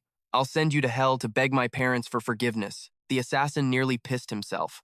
The sheer terror in my gaze, combined with the aura exploding from my body, froze his blood. Run! His instinct screamed at him to flee. He struck out in panic, but the power of my counterattack shattered his divine blade like glass. The impact was beyond comprehension. Terrified, he channeled every ounce of divine energy into his legs, trying to outrun the monster he had poked. He was fast. In the blink of an eye, he was already cowering beside Athena. He burned his own essence just to survive unharmed. Athena stared, dumbfounded. You're joking. He broke a divine sword with one hit? Athena spread her wings, launching into the sky. Do not engage him head on, she screamed, or you'll be dead before you hit the ground. Too late. I vanished. Athena raised her shield just as my fist connected with the force of a meteor. Boom. Agony ripped through her. It felt like getting hit by a freight train. Every bone in her body groaned under the pressure. I poured all my rage into combat power. It ends today. With a sickening crack, the shield in Athena's hand shattered completely. Shock paralyzed her, but I wasn't done. I grabbed the remnants of her defense, crushing the edges like wet paper. Just wait, I growled. I'm going to massacre every last one of you. Fear crashed over Athena like a tidal wave. How could a human be this terrifying? I struck with both hands, sending a goddess flying like a rag doll. Athena shrieked, a warning. Don't use divine power! He'll feed on it! Her words barely left her mouth before I appeared right in front of her. Athena's mind raced. This is bad. She couldn't dodge this. Thunder cracked as my fist met her face. Her body was launched backward like an arrow released from a bowstring. The Tiger Guild assassin watched the battle, his heart hammering against his ribs. Who the hell is this guy? Then, I locked eyes with him. He was invisible to the world, but to me, he was a beacon. His danger sense screamed red alert. He sees me? Impossible. He thought he was a ghost, but as my fist materialized in front of his nose, reality hit him hard. I hadn't just stolen their power, I had mastered their arts. While the battle raged, my mother lay still in the ruins. You seem to be having way too much fun with this slaughter, but haven't you forgotten something crucial? In your lust for battle, you'd even abandon your dying mother. What a disgrace of a son. With that sneer, the Skeleton King's claw inches toward my mother. But wait, Shu Chunshi refuses to let this tragedy happen. He charges at the Skeleton King with righteous fury, but the king is ready. A weapon flashes impact. Steel meets flesh in a brutal collision against Shu Chunshi. The speed was godlike. Shu Chunshi didn't even have time to let out a scream. The Skeleton King already loathed this monk, and now he tries to play the hero? No wonder he got swatted like a fly. I sensed serious trouble brewing. I knew the monk was outclassed against a demon king, but I can't mourn him now. My legs burn as I sprint toward Mom. Just then, a silent killer applauds from the shadows. Impressive reaction by. My phantom image is already behind him. He senses the killing intent and panics, unleashing a burst of energy to save his own skin. He wants to challenge my speed? Foolish. I curse under my breath. Why are these pests so persistently annoying? Boom! The energy blast swallows me, but when the smoke fades, I haven't moved an inch. I tanked it all. Bai looks furious. So, you can absorb divine power, huh? In that case, let's see how much divinity your mortal body can hold. His arrogance leaves me stunned. Infinite cooldowns? Is he serious? The next second proves my fears right. Destructive flames of death condense in his palm once again. The output is weaker than before, but I can still tank this. Meanwhile, Athena looks like she's about to cough up blood from pure rage. This skeleton isn't a boss. He's just a walking bag of free experience points. But that witch, Bai. Her eyes lock onto a boulder near her feet. Since divine blasts fail and melee is suicide, she realizes there is a third option. A dirty option. But right now, I am consumed by bloodlust. Bring it on. If you have the guts, come at me. Your magic is useless. I brace for impact, summoning every ounce of strength. But wait, my instincts scream. Athena isn't aiming at me. She's launching a surprise attack on Mom. A landslide of debris crashes down. Athena. You cruel, cunning witch. If magic won't kill you, let's see how you handle physics wrapped in divinity. At this speed, these rocks are deadlier than bullets. Even if you survive, your dying mother won't. Try stopping this. Danger pierces my heart. I don't care about the damage. I throw my body over her, becoming a human shield against the stone rain. Regret burns in my soul. I should have slaughtered that woman the moment I saw her. Athena's maniacal laughter echoes through the chaos. Burn in despair. She orders the entire guild to open fire. The sky turns dark as boulders rain down upon us. I smash the flying rocks, fist after fist, but it's a landslide. No matter how fast I strike, I can't stop the avalanche. Thud. Thud. Small stones slip through my defense, striking Mom's frail face. Tears stream down her cheeks. She thinks she's a burden to me. She begs me to run. Leave me. But I refuse. Even if death stares me in the face, I won't blink. If I can't protect my own family, then this life has no meaning. As I scream my vow, a bone-chilling laugh descends from the heavens. How touching. Familial love at its finest. This melodrama is making me nauseous. The lich summons his divine sword once more. The air grows heavy. You may absorb energy, but you cannot win a war against destiny. The sword of Atropos materializes in his skeletal grip. Time to end this boring farce. The sacred relic of the three fates, a weapon that severs the threads of life itself. It cuts through all divine defenses. Lich transforms the blade into an arrow of pure judgment. He knows I can't absorb this. This isn't just power. It's a sentence of death meant to sever my fate. Down below, Shu Chun's barely regains consciousness. He looks up and freezes. Divine lightning crackles above, a power hungering to devour existence itself. Terror grips him. Death is certain if he stays. He scrambles up, screaming, "Yoko, run! Get out of there! No one can tank that, not even you!" But Shu Chun's is too focused on saving me. He doesn't see the assassin looming in his blind spot. Foolish monk, worrying about others while the Reaper stands behind you. I hear his warning, but my feet are rooted to the ground. My instincts scream in terror. What is that monstrosity? Can my body survive a hit from the gods? Suddenly, Mom's weak voice calls out from behind. I spin around. "Mom, we'll be fine. Trust your son." But she presses a small, worn pouch into my hand. Sorrow fills her eyes. We were reunited for only a day, and now we face the eternal parting. I have nothing to give you. Please, take this. Remember that Mom and Dad love you. Crack! The heavens split open. It's not just lightning, it's the judgment of Atropos. The beam slams down, and the earth screams as it is consumed. Total annihilation. From the sky, the lich watches the dust settle with sadistic glee. A massive crater scars the land. Survivors? Impossible. A system window pops up, sacrifice to Zeus, complete. The deity is pleased. Lich lands, regrouping with Athena. She looks skeptical. Is that brat actually dead? Don't worry, Zeus has confirmed the sacrifice. That's not our concern anymore. He orders the minions to gear up. Today's massacre is a declaration of war against every major guild. Prepare for a bloodbath. Meanwhile, in the crushing darkness, my broken body sinks into a subterranean abyss. I can't move. I can't breathe. Little did I know, down in the crushing depths of the abyss, a shadow was closing in on me. A mysterious hunter had plucked me from the jaws of death. My consciousness flickered like a dying bulb. I peeled my eyes open to a gritty reality. A hunter with a massive blade was dragging me by the leg like a sack of trash through a dark tunnel. My mind was a total blank slate. Then, the memory hit me like a freight train. My mother's face, twisted in agony. My eyes snapped wide with pure horror. It all came rushing back. I watched my parents slaughtered right in front of me. Heartbreak tore through my chest. I swore I'd protect them, but I failed. I was useless again. The hunter loomed over me, his voice dripping with boredom. Finally awake? You're a grown man. Stop bawling your eyes out like a toddler. I glared daggers at him. Who are you? Why did you save me? Silence. He just stared back, his gaze sharp enough to cut glass. Desperation clawed at my throat. I blacked out after the lightning strike. Do you know where my parents are? Tell me they made it. They're alive, right? But he looked at me with absolute trash-tier contempt. You're supposed to be the chosen one? Pathetic. Face reality, kid. Your parents are dead because you were weak. His words hit like a physical blow. Shock froze me, then rage boiled over. I'll kill them. I'll massacre every last member of the Tiger Roar Guild. I was ready to storm back into hell for revenge, but an iron grip crushed my wrist. Follow me, he ordered. I ripped my hand away. Get off me! I have a vendetta to settle right now. He wouldn't let go, so I threw a haymaker aimed at his jaw. But he caught my fist like it was nothing but air, and that's when I realized, go. My strength was gone. Zero power. The hunter's patience finally snapped.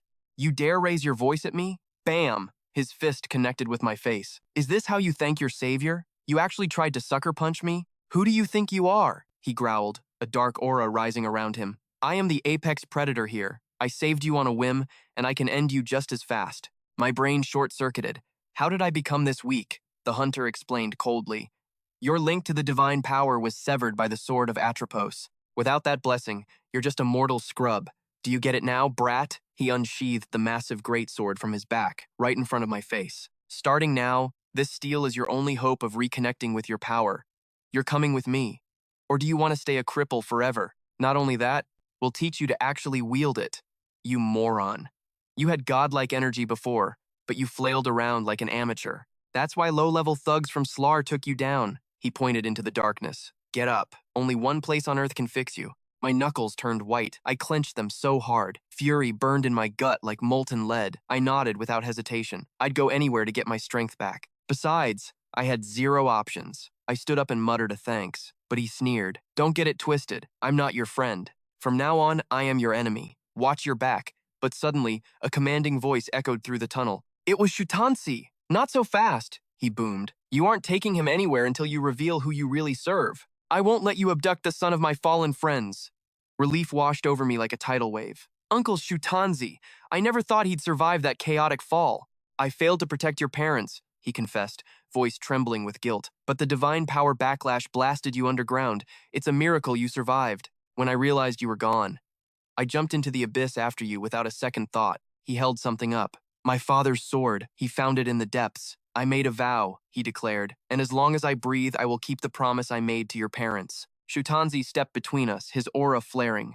If you plan to exploit this boy's divine power for your own gain, you'll have to go through me. The hunter scoffed, ice in his tone. You half-dead monk, acting all high and mighty? Do you really think you scare me? Shutanzi slowly removed his blindfold, eyes blazing. I do not fear death. Clinging to life while breaking a vow, that is the only true disgrace. I could never face his parents in the afterlife if I failed here. The air crackled with tension. The hunter's hand hovered over his hilt. So, you want to dance? The hunter grinned. I'm happy to oblige. But make no mistake, you're the one who's going to die. Stop! I shouted before steel could clash. Shutanzi, stand down. I'm going with him. I need revenge, but I'm powerless. This is my only path. If I can awaken my power, I don't care if he uses me. I'll pay that price. Shutanzi looked at me, completely stunned. Child, how can you say that? If you do this, can you face your parents' memory? He paused, seeing the fire in my eyes. Are you absolutely certain? If your resolve is steel, I won't stop you, he sighed, lowering his guard. Then, he offered me the weapon. Since you've made your choice, take this. Keep it close. Never let it go. It is the final legacy your parents left for you. My fingers brushed the hilt. A shockwave of familiarity surged through me. This wasn't just metal. It was my father's soul, his power, his legacy. The hero's blade, Shutanzi whispered solemnly. An artifact passed down through generations of legends. Every master has etched their essence into the steel. But without divine power, it's just a heavy paperweight to you right now. A chronicle of heroes. Your father entrusted it to me for this very moment. He knew you would need it. I nodded, gripping it tight. My parents sacrificed everything for this. They used their prophecy skill just to ensure this blade reached my hands. It was more than a weapon. It was destiny. Enough sentimental garbage, the hunter barked from the shadows. We're leaving. Now, time is a luxury we don't have. We turned our backs on the past and marched deeper into the gloom. From that strange tower to escaping death, to finding my parents and losing them all over again. I didn't know where this dark path led, but I knew one thing. I was just getting started. Too bad for them. The path I'm walking is paved with miracles, and I'm rewriting the rules of the game.